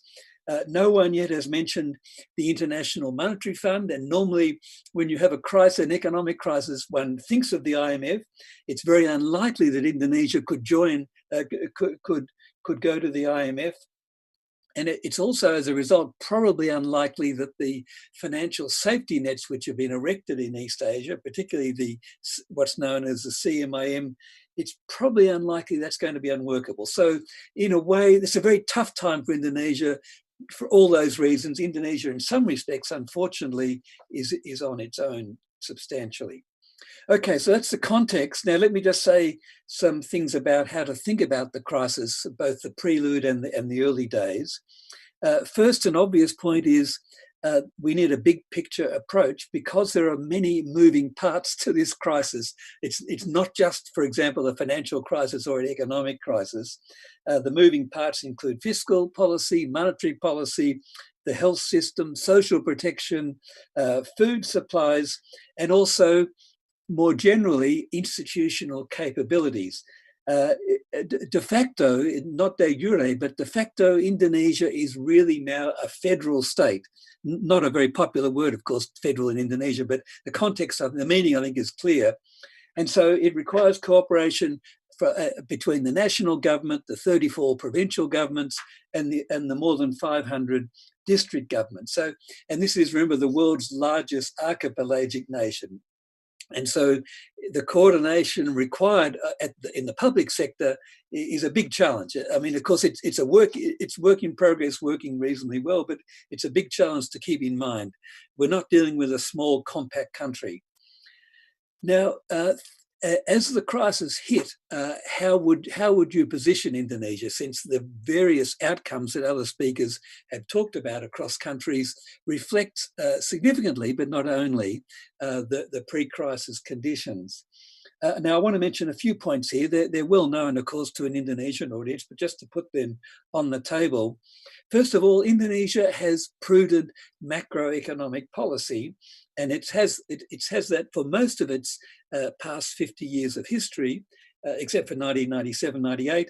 It has a fiscal law, a very conservative fiscal law. In fact, for our OECD friends, it's based basically on the Maastricht principles. And it has an independent central bank which has credibility. Its public debt, as Fabio mentioned, is pretty modest by international standards. So in that sense, the macro preconditions for Indonesia are better than a lot of countries. However, there are some vulnerabilities, and some of them have been referred to already in the presentations. First of all, the government's fiscal space is very limited.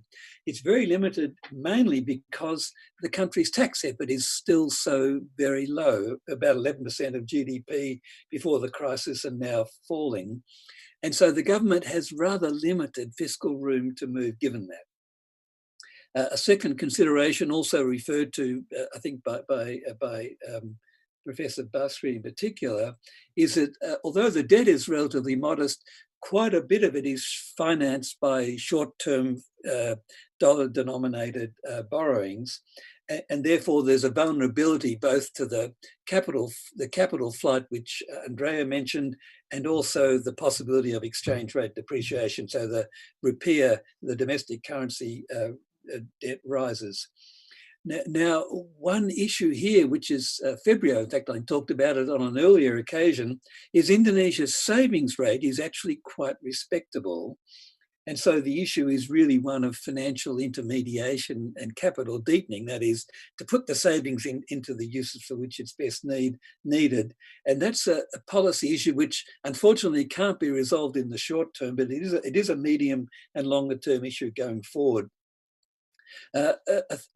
A third point just to note on the pre-crisis issues is the health sector. So the health sector, something you can't flick the switch on the health sector and suddenly turn everything on. It's not like, in a way, quantitative easing in monetary policy. Now, Indonesia has had this quite dramatic improvement in most health indicators over the past 50 years or so, but it has tended to underinvest in public health. So if you look at the comparative indicators of public health expenditure, Indonesia ranks fairly low on that. And so that is, in a sense, a constraint when the crisis, as in this case, originated essentially in the health sector. The health sector also has been substantially decentralized since 2001. And so one gets a fair bit of variation between regions just because of that. So the health sector, I think the context is important to try and understand Indonesia's management of COVID. Okay, so section 3, the last section of my presentation, is now looking forward as much as looking back, and markers to look for as we move forward. And I want to mention 5 in particular. First, I've mentioned already COVID. We're still not sure how serious it is. Are we going to get a second wave? The numbers actually look fairly hopeful, but I think this is still an element of uncertainty. We're just not sure how serious it's going to be, and how effective are going to be the sort of test and trace mechanisms. Interestingly, for example, in Southeast Asia, a country which has a similar per capita income to Indonesia, and which is doing it actually by all indications very well, is Vietnam. And it's probably because Vietnam had a head start because it was severely affected and tested by the SARS crisis last decade. So COVID, we're not sure yet just how serious it's going to be, and therefore that underpins any kind of scenario going forward. Second point on the fiscal stimulus, as Febrio outlined very clearly, the government's, in a sense, modified its fiscal law of 3% fiscal deficit maximum.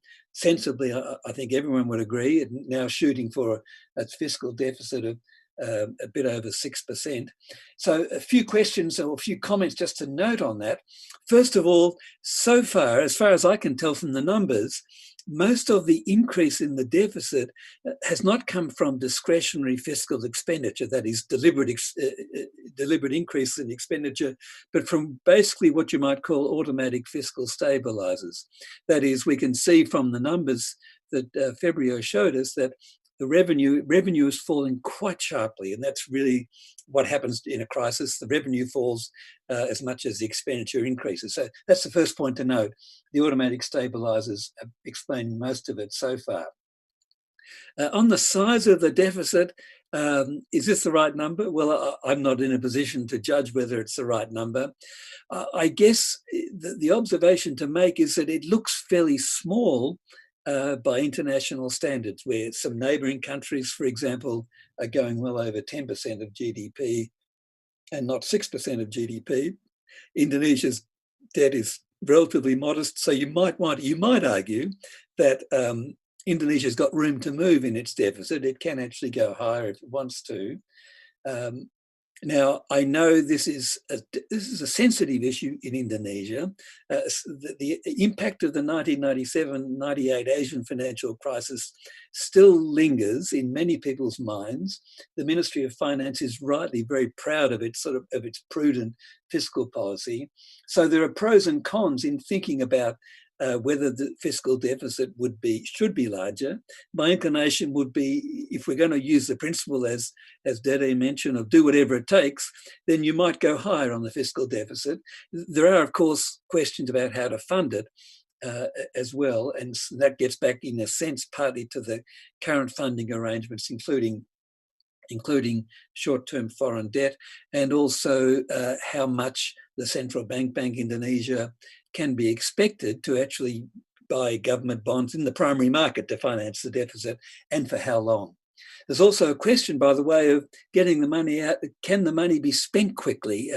It's not that easy for a government to just turn on the fiscal tap. And we saw that, for example, in the earlier crises, Indonesia's fiscal stimulus tended to be pretty small. And again, that's partly the history of fiscal prudence. Partly it's difficult just to spend money quickly. Third point, thinking now and going forward, what's going to happen to capital markets, both international and domestic. So Indonesia had serious outflows. In a sense, you might call them the speculative attacks, especially in March, very large capital outflows. That was reflected in the declining value of the rupiah. And I guess, for example, my country, when the Australian dollar depreciates, no one really worries about it. But in Indonesia, it is it's a psychological factor of worry.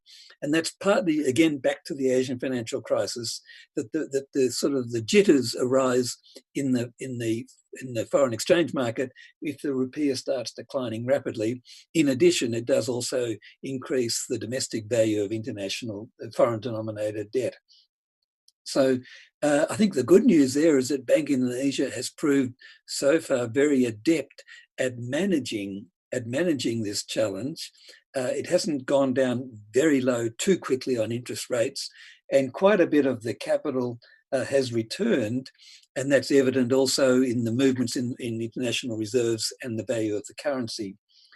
So I think that's a fairly good news story so far for Indonesia, but of course it's going to be a continuing source of concern for the central bank.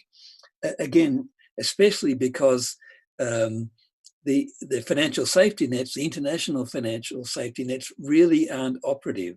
No IMF, unlikely to be the CMIM, the Chiang Mai Initiative, and as far as we can tell, probably unlikely to be a US Fed currency swap. So again, that's an issue which I think so far is looking hopeful, but it's going to be a continuing issue. Fourth point to think about and watch is how to protect the poor and the vulnerable. So Indonesia's record of poverty reduction in the last couple of decades has been a very impressive one. Poverty has fallen quite quickly, but there's still a large percent of the population who are either poor or near poor, and small movements in incomes and in food prices can actually push millions of people below the poverty line. And so, and that of course has huge implication, not just for the people's living standards, but for the social fabric and political stability of the country.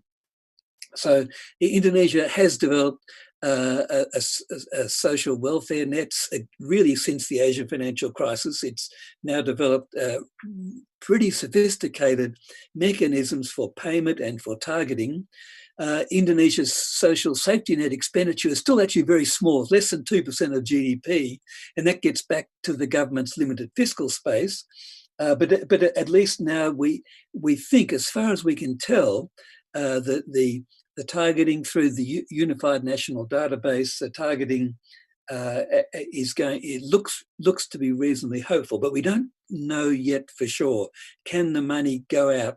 Remember, we're dealing with a population of 275 million people spread over 17,000 islands, so it's a huge task to get the transfers out.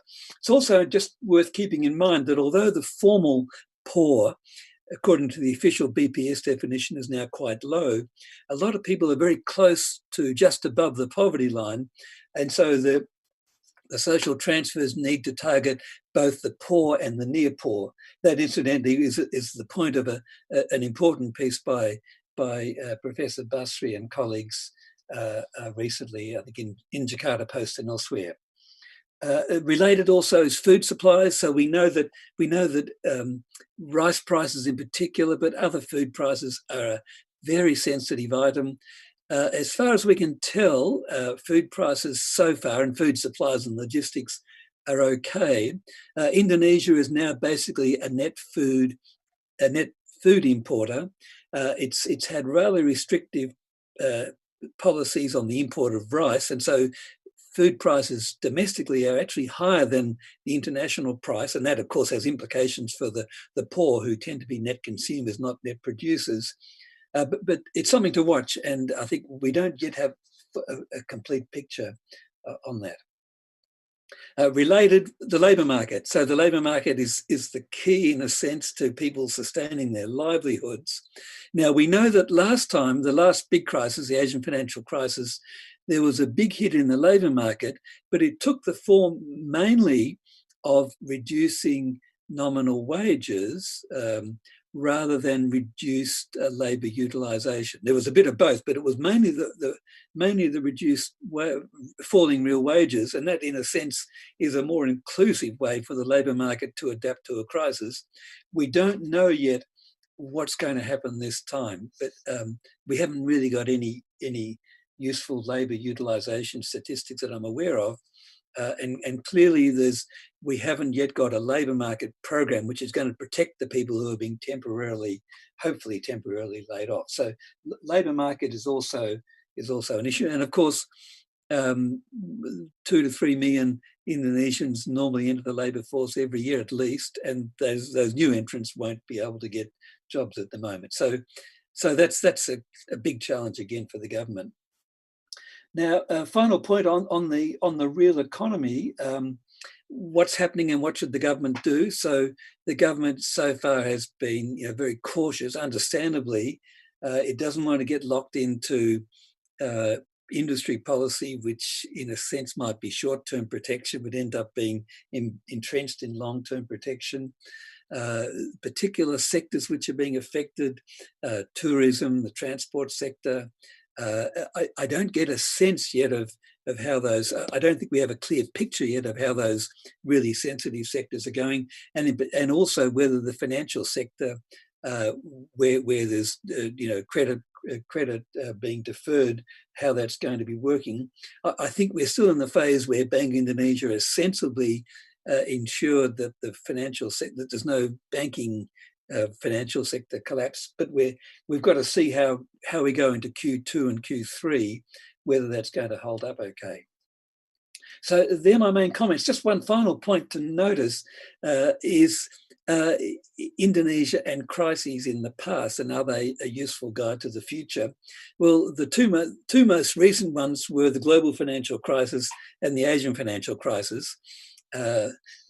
So the global financial crisis was, in a sense, a non-event for Indonesia. That is, it managed it very effectively. Growth only dipped by 1.5 percentage points for a bit over a year and came back quite quickly. Good policy was the lessons learned from the Asian financial crisis.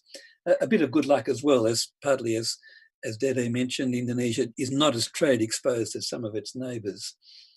What about 1997-98? Are there lessons learned?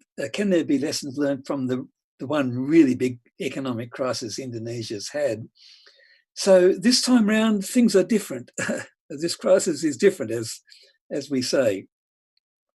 It looks like this crisis is not going to be as severe as 1997-98. That is, contraction maybe of 4 or 5% a year, not 13 or 14%.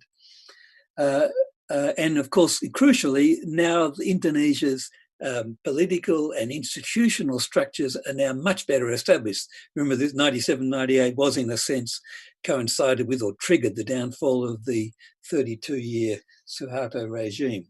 So in that sense, Indonesia looks stronger. It's got a stronger fiscal position, a stronger monetary agency, the central bank. But on the other hand, there are a couple of things which are different, which aren't as favourable.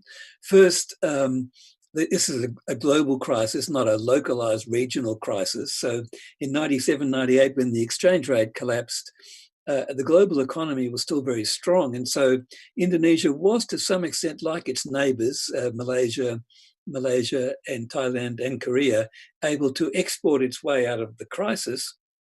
This time round, first of all, the exchange rate hasn't deteriorated much. And secondly, there's not a global economy which can provide the demand to export a way out of a crisis. The second difference is that in 1997-98, the agriculture sector was a good deal larger than it is now. And so there was a kind of back to the farm strategy in 97-98. We saw quite big increases in agricultural employment over that period, and that, to some extent, that agricultural resilience helped to, in a sense, ameliorate the worst effects of some of the worst effects of the crisis. This time around, the agriculture sector now relatively is about half what it was in 1997-98, and so that sort of agricultural resilience is not really going to be present to the same extent. In fact, first quarter agricultural GDP was pretty anemic, and that's really before the crisis hit. Okay, so let me finish there. I'm sorry I've gone on a bit too long, but I want to thank you very much for the invitation, and I'm looking forward to the discussion. Terima kasih banyak. Terima kasih, Prof. Halil. Very interesting presentation from you. And now we've overwhelmed with the questions from participants now. I'm arranging the best presentation, the best questions that address to all of you. So let me start from 2 questions for Pak Khatib. All right. The first one is comes from Joshua Siburian, an employee of Bank Mandiri in Papua. It's about how to overcome challenges of COVID-19 pandemic in remote and lagging areas such as Papua, since the area does not have basic infrastructure to conduct online activities and such. And the second one for Pak Khatib comes from Deki Aji Suseno from Universitas Negeri Semarang. What kind of fiscal policy needs to be done as a jumpstart? Isn't this going to become a burden on the state budget, which is currently experiencing a deficit? That's 2 questions for Pak Khatib, and then I'll jump to 3 questions for Pak Andrea. We got Sahminan from Bank Indonesia.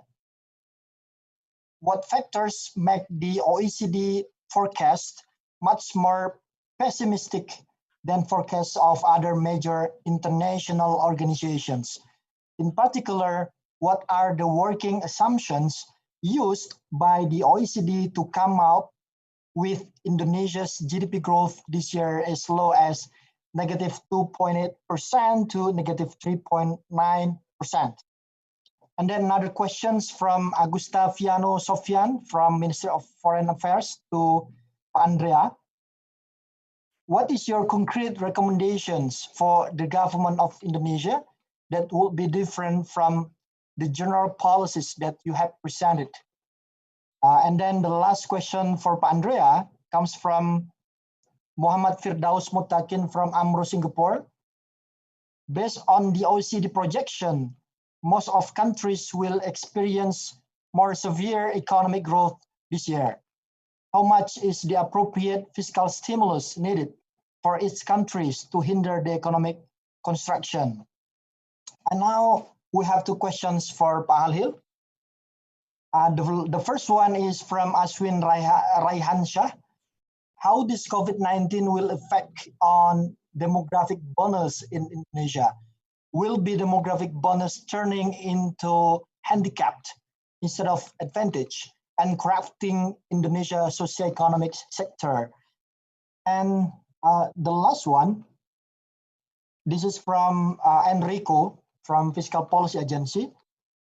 To promote economic growth, support the poorest, and sustain businesses and jobs, Government of Indonesia conducts a policy action of economic recovery program. But since uncertainty around the outlook remains exceptionally high, what is the biggest policy challenges in Indonesia and how to overcome to find the most effective treatment? So we have now 2 questions for Pak Khatib, 3 questions for Pak Andrea, and the last 2 questions for Pak Halil. I hope this is quite fair for every panelist, and then we can come up with Pak Khatib Basri as the first panelist that are going to respond. Please, Pak Khatib. Thank you very much, Pak Irwanda. Let me try. I'm not sure how to respond to the first question. I'm not an epidemiologist, so I don't have the particular answer on overcoming the pandemic problem. So what I can share maybe more on the economic perspective rather than as an epidemiologist, because I don't want to speculate. I don't have any knowledge about it. I'm humbled by the reality. One thing that I learned from the COVID-19 is we know nothing about it. Yeah. So one thing that I could say, if you look at this, let me respond in general. If you look at this pattern of this crisis, it was triggered by the pandemic. Yeah, business activities before the COVID-19, the pandemic happened, was relatively okay at the time. I remember I was at the World Economic Forum in the last January, and all of us economists around the table still believe that the global economy 2020 will be better than 2019. But all of a sudden, the pandemic happened. So under this kind of situation, the only sectors that have this ability to respond is only government. You can't really expect, because we expect everyone to stay at home with the lockdown, including the private sector. By definition, market is a place that people could exchange the goods and services with the interaction physically or virtually. But now we ask people to stay at home, because according to the epidemiologists, this is the way to reduce the contagion. So as a result, the implication of this policy is we ask people to stay at home. So as a result, we need to compensate them. So that is why I do believe that on this particular issue, if we introduce this sort of social distancing policy, similar in Papua and other places, the government should step in by providing the social protection. To me, it's focused on the poor people and should be extended to the lower middle income class. Because unlike the 2013, 2008 or 98 crisis, we ask people to stay at home. Yeah, it's very different. Yeah. So the role of government is very important to provide the social protection. In addition to that, definitely need to support for this infrastructure. But I'm being very realistic. If you look at the data, the number of the hospital mostly in Java nowadays. The number of the doctors are mostly in Java. But if you look at the ratio of the population to doctors or hospital, in Java, even Java is still relatively small, low. So we have a problem of this infrastructure not only in Papua, but all over Indonesia. And the government need to step in. That is why the allocation of funding into this health sector is very important. My suggestion is, rather than building a hospital, is it possible to use, for example, like hotel in Papua, to be used as a facility for the independent isolation, for example. Yeah, because we don't have enough money to build the new hospital. We don't have time for that. And only the people who got a severe issue will go to the hospital. That's probably one of the solutions. The second one about the fiscal policy. To me, I'm being very, very pragmatic on this, because I do believe that there is a limitation of the monetary policy to do the jumpstart. The interest rate now, it's probably one of the lowest in our history, but you don't see the businesses kicking in now. Yeah. So that is why I do believe that the first thing that we need to do, this is based on our experience 2013, 2008, 2005. If you give this social assistance, this will boost the aggregate demand. For that reason, we were able to maintain the consumption growth. 2013, 2008 was around 3.9 to 4% at the time, because we gave money. Then people will spend money directly because they are poor. They don't, unlike in the rich country, if they get money, probably they will put in savings. Here in Indonesia, because the marginal propensity to consume is very high, they're going to use this money to buy goods. This will induce demand. You can give this social protection, to me, is about 4 months. How many people? If you look at the data from the World Bank, 115 million people are considered classified as the aspiring middle class. So it means that about 30 million households. If you give them about 1 million, you're talking about 30 trillion per month. Then you give them about 4 months, you probably need about 0.75% of GDP for the financing on this social protection. Once after that, the sequence of this fiscal stimulus should be followed by others, including the sort of like support for the productive sector, the monetary policy. That's probably, hopefully it's not too long. Thank you.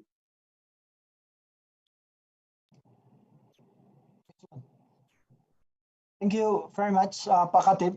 Very practical and very, how to call it, enlightenment presentation from you, and in question and answer session.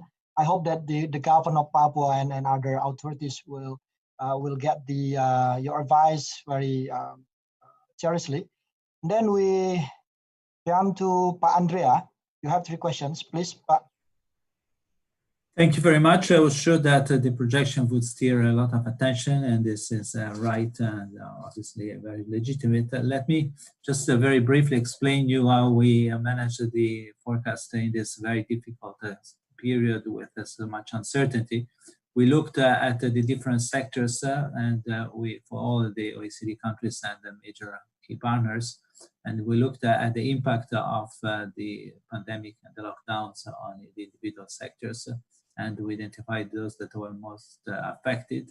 And using those weights, we managed basically with a bottom-up approach to come out with the forecast for all the countries. And then obviously we adjusted. So basically we are convinced that, and let me, by the way, mention that while we seem to be more pessimistic, if you look at the fine prints in the case of the World Bank, they also have a worst case scenario, which is not so different from ours. And as I was mentioning, in the case of the IMF, their projection were presented, released in April. So obviously the global situation was very different. So all in all, we are a bit more pessimistic, but because we are more pessimistic about the global economy, and obviously we also think that maybe, I mean, one of the 2 scenarios is assumes that there will be a second hit in the fall, and obviously that second hit in the fall will hit indirectly and directly also Indonesia. So that's why we have those 2 numbers that are mentioned by the 2.8 and 2.9 numbers that we have as the 2 basic GDP forecast for 2020. It's not definitely not a reflection of any skepticism concerning either the content of the policy measures taken, nor on the ability of those measures to impact on the growth potential and on the GDP in 2020. Concerning the recommendations, what are the practical recommendations that we make? And let me just summarize them under the 3 different headings. On the social front, we think that the first one is over the medium term to turn the pre-employment card program into a proper unemployment benefit program and devote more resources to that. Obviously, as Ahal mentioned, the fiscal space, and as we know, the fiscal space is a big issue. Actually, the last OECD survey of Indonesia back in 2018 had a special chapter on the tax system, and so there are issues which are obviously persist this crisis and will impact on the ability to recover from the crisis and to improve the fiscal situation. And the second part, the social level, is to increase resources for conditional cash transfer programs. And again, this is something that also Professor Basri mentioned. And we know that there have been a lot of major improvements made, and as I mentioned, the data available has improved, but it's a moving target to come up with a kind of a perfect or close to perfect conditional cash transfer program. And we see this in other countries that have adopted those policies in the past. Again, in Brazil, with the Bolsa Família is the best known example. And there are studies that are made in Brazil on how to adapt this, and obviously SMEL and other institutions in Indonesia are working also on these topics, and that's very important, again, to have a discussion on this. The second, on the kind of the real economy, if you allow me this simplification, is, can you hear me? Yeah, okay. The second, on the real economy, again, the importance of moving along with the omnibus bills. It's important that the debate takes place. There may be room for improving as any other law in any other country, but I think that the gist of those 2 major bills is correct. It goes into the direction of strengthening the real economy, and again with a positive fallout on the social part. There is, as I was mentioning before, also the issue of vision.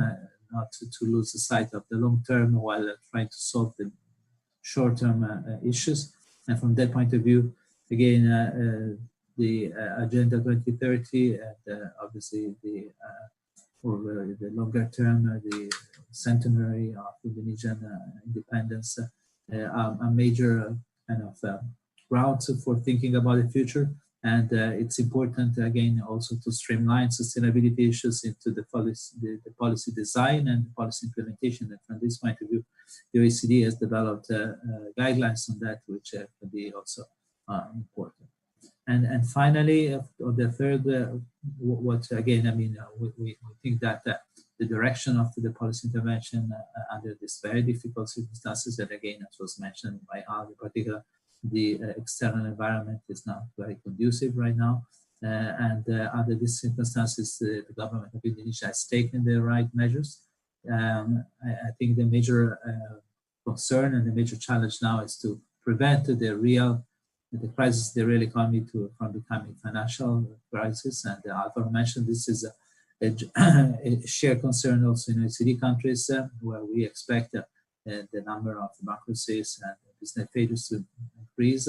There, it's important to distinguish between the risk of providing guarantees and new capital sources to zombie firms that are viable, and this is a major problem in many OECD countries, and it's important that it doesn't become one also in emerging economies.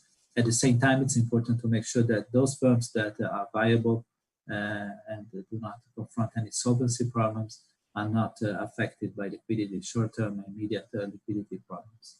And from this point of view, again, the use of credit guarantees, and it's important then that the banking sector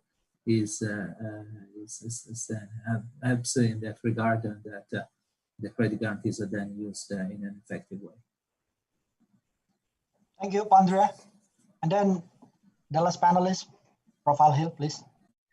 Terima kasih banyak. So I had two questions, two very interesting questions. One was about COVID and the demographic bonus. I'm sorry, I didn't get the name of the questioner.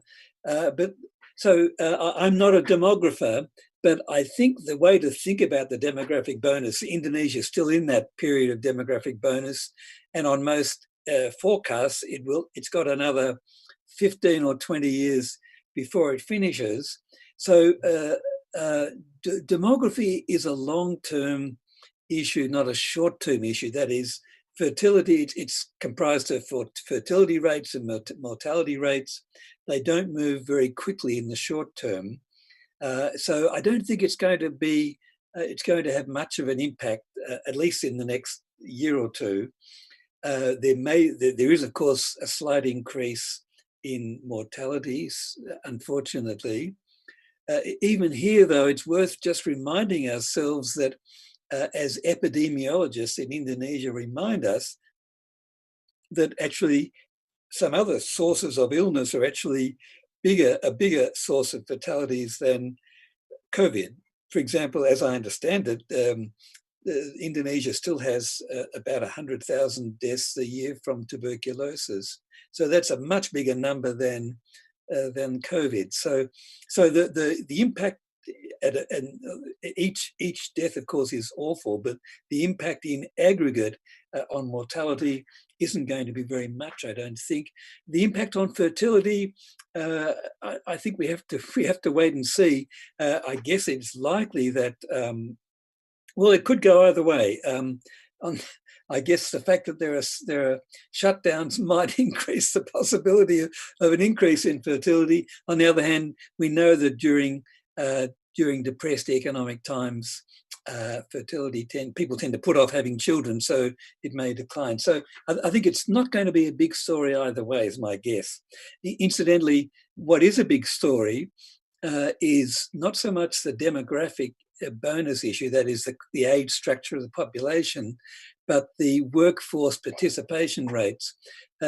Prior to the COVID crisis, male workforce participation rates in Indonesia were about what you'd expect, but the female workforce participation rate has been stagnant now for over 20 years, and it's rather low by international standards. So I think rather than the AIDS composition issue, it's more the workforce issue. But thank you for the question. Second question, I think it's Enrico from the BKF.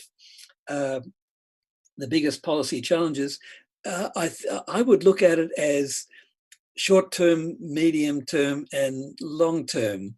So I'm in the camp for the short term of do whatever it takes. As I mentioned, I know it's a complicated, risky issue, but I would probably be inclined to say Indonesia should go for a larger fiscal deficit, providing, of course, the financing arrangements can be worked out. And then the question is where to spend it. And I personally would probably aim for increasing the social protection just to ensure that the bottom, if you like, 40% of the population is protected. So that's the short term, do whatever it takes, within limits, of course. The medium term issue will be to restart the economy once the COVID is waning. It doesn't mean it's over, but it's under control. And there, I guess it's just a question of getting back to work and hopefully not losing both the employment experiences and skills and the capability of firms, especially SME firms, which have rather limited credit access, to restart the economy. The longer term issue, I think, is the principle is never waste a crisis. So we know that in Indonesia's policy making history and other countries, crises have often been the major source of policy change. In fact, Dede and I have written a paper on this. Policy reform is difficult any time because, the sort of costs and benefits issue. But during crises, policy reform sometimes becomes easier. Governments become a bit bolder in a crisis, and the community is often more willing to tolerate far-reaching policy change. So I think in the back of our minds, certainly in the back of the policymakers' minds in Indonesia, is how can this crisis be mobilized beyond the next year or so to enact major policy reforms? And of course, as our policy friends in Indonesia can tell us much better than I can, there's a big policy agenda which is waiting there for a bold government to enact. Thank you. Thank you, Prof. Helio. All right, ladies and gentlemen, we finally come to the end of this high-level panel discussion. We gathered more than 30 questions. We are very sorry that we could not answer all the questions. So here we are. Thank you all of the panelists and also the participants for their enthusiasm and active participants. Please give applause to panelists and all of us, everyone. And now I give the floor to Mbak Santi to commence the concluding remark. And I hope all of you enjoy the program. Wassalamualaikum warahmatullahi wabarakatuh. Please, Mbak Santi. Thank you, Bapak Erwanda. As we are now approaching to the end of our webinar, to close this webinar, we are honored to invite Mr. Adi Budiarso as Director of the Center for Climate Finance and Multilateral Policy, Fiscal Policy Agency, Ministry of Finance of Indonesia, as he was the Human Capital Advisor to the Secretary General of the MOF since November 2018. He had been acted as Head of Finance Provision Regulator Agency and the Deputy Secretary General of the Ministry of Finance for Human Capital since 7 January 2019 to 8 July 2019. He used to be the Chief of Organizational Transformation Officer at the Central Transformation Office, Indonesian Ministry of Finance. He used to be also the Secretary of Working Group of Indonesia Planning Team for the 2018 IMF World Bank Group annual meetings in Bali. And he also appointed as lecturer assistant at STAN since 1991 and became the STAN lecturer since 1997. He was the leadership trainer since 2000. Please, Bapak Adi Budiarso, the time is yours. Thank you very much, Mbak Santi, for the kind words and introduction. First of all, I would like to emphasize the great appreciation for Dr. Khatib Basri, Pak Alvaro Pereira, Pak Andrea Goldstein, Professor Halhen, and Pak Andreas Kahl. So this signifies the importance of the collaboration among multi-partners to support the government, especially to come with the great policy intervention and measures during the COVID-19 strikes. If I would like to emphasize the support that we've been given to Pak Febrio and the team. Currently, Pak Febrio and the team made up a PEN policy response, which is called Pemulihan Ekonomi Nasional. But I would like to emphasize the PEN as the three letters, which is first P is the people, the importance of the collaboration amongst the policymakers, the practitioners like Pak Khatib Basri is quite very keen to give us more inputs and engagement with us, and also OECD partners. And now we have also some of the more inputs from the participants, which is more than 700. We are quite pleased to hear that, and we would like to shape into the better second letter, which is the execution. The execution currently has been quite pleased to emphasize. Professor Halhe mentioned that currently Indonesia is in the best shape, together with the parliament, the Indonesian government, parliament, and the fiscal policy authority, and also monetary policy, to face together and to provide the better foundation and policy implementation in terms with regard to the most of the initiative to strengthen the health system, provide the social safety net, and also support for the small, medium enterprise and the corporation, prohibit for the massive recession. And last but not least is the national and international interest. We signify that the collaboration with OECD is we regard it as the key partner of OECD. We believe that we currently in the journey to fulfill 100% of the measure as the Indonesia as one of the member in the future. We do hope. We currently measure it as we still have 40% gap. So we would like to working with all of us, with all of you, and then with the strategic partners of Indonesia to strengthen this collaboration, leading towards Indonesia better country in the future. Last but not least, I do hope that all the precious information today that we gain from the sharing ideas and perspective experience throughout the day can be put into good use and optimize it to shape the policy, especially on the implementation stage and in the future engagement with uncertainty that will be happening in the future. I really like Professor or Dr. Khatib Basri mentioned about the economists. I'm accountant, Khatib, but I'm quite learned on how your tips about better projection, but also better and convincing ways to reshape the policy in the future. I think that's the most significant terms that I learned about the economist. I would like to learn about that. Thank you so much. Thank you, Mbak Santi, and especially also Pak Irwanda, our young analyst, and we do hope, and the researchers in my team, and we would like to appreciate all the team for make this happening. Thank you so much. Terima kasih. Sebelum lanjut kepada concluding remarks from Mr. Andreas Schell, allow me to announce that untuk kuesioner webinar dapat diisi di link yang telah ditampilkan di bit.ly/kuesioner webinar BKF-OECD. Setelah Bapak Ibu partisipan mengisi kuesioner, nantinya e-sertifikat akan dikirimkan kepada email Bapak Ibu. Lastly, we are honored to have Mr. Andreas Schell to deliver his closing remarks. He is a non-resident senior fellow of the Chongyang Institute for Financial Studies at Renmin University of China.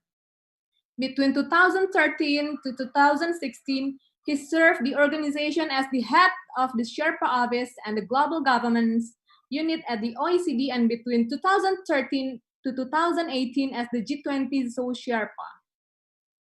Since joining the OECD in 2008, he has also held positions as a senior policy analyst in the investment division of the Directorate for Financial Markets and Enterprise Affairs, and as counselor in the Office of the Secretary General.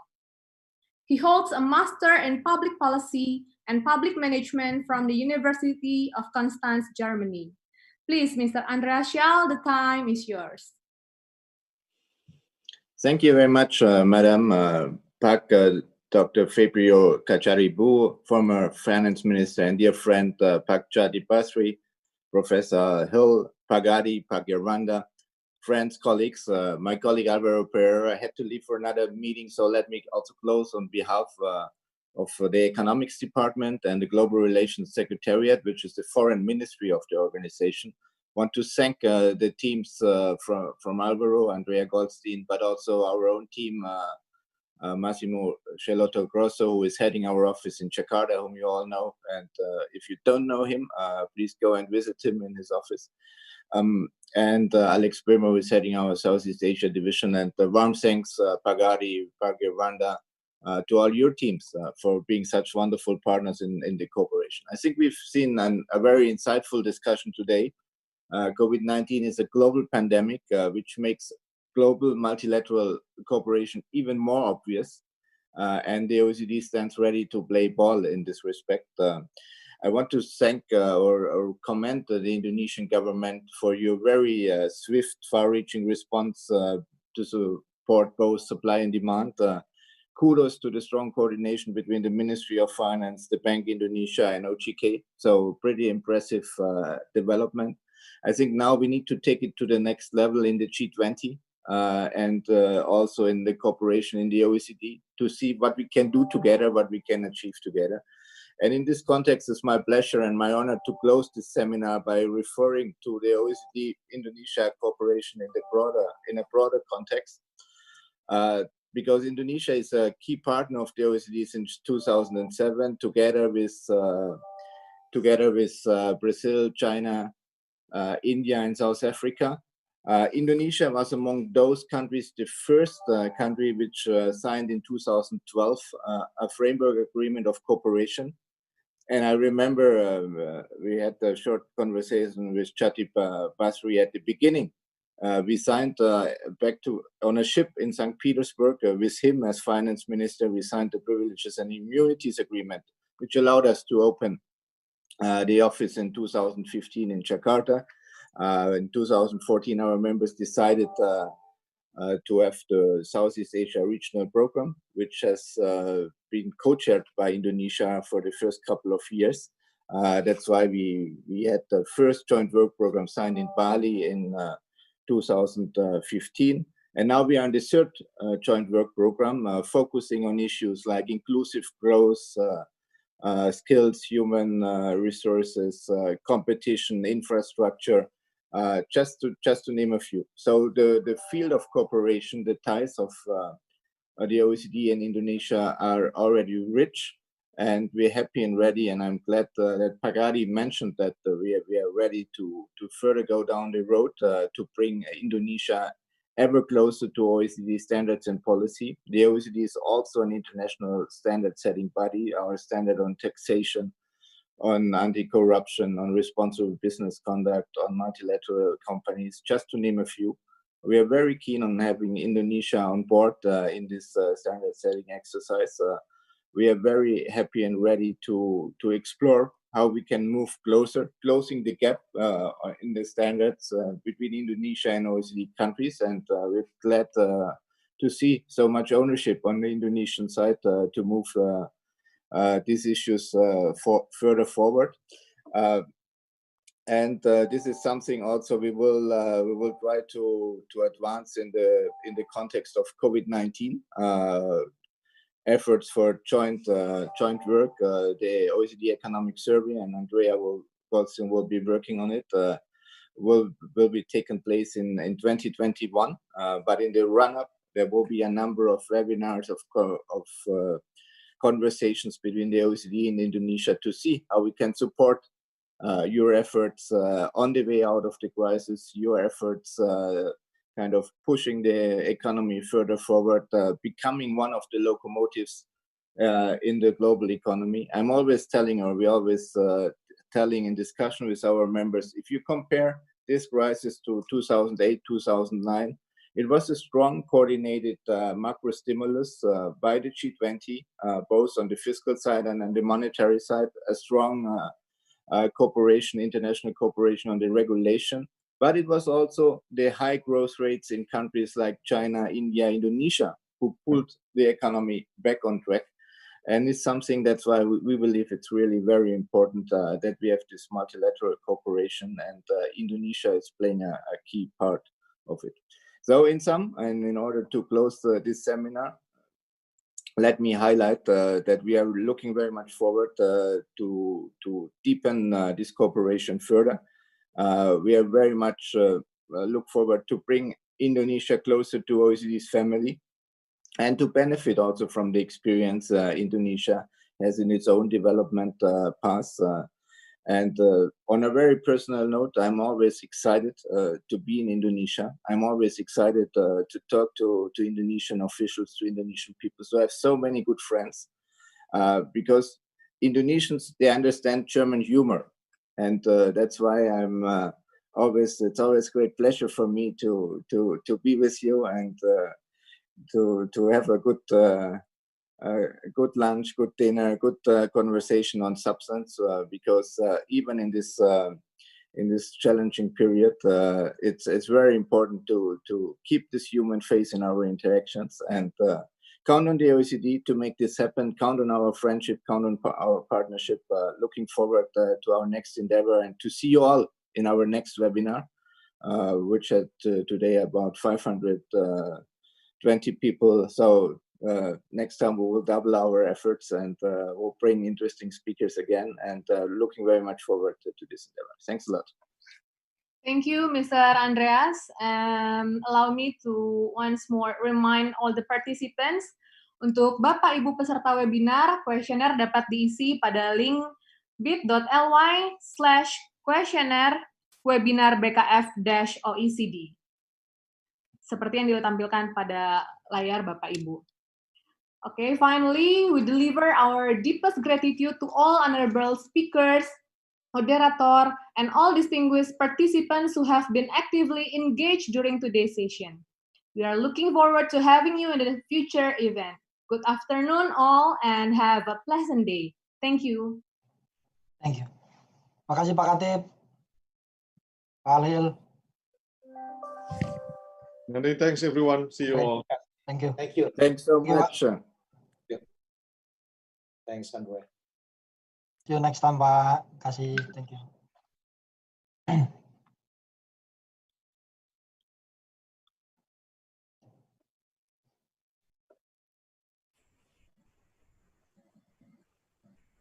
Terima kasih Bu Era atas kerja kerasnya dan tim, luar biasa. Keren Bu Era, Pak.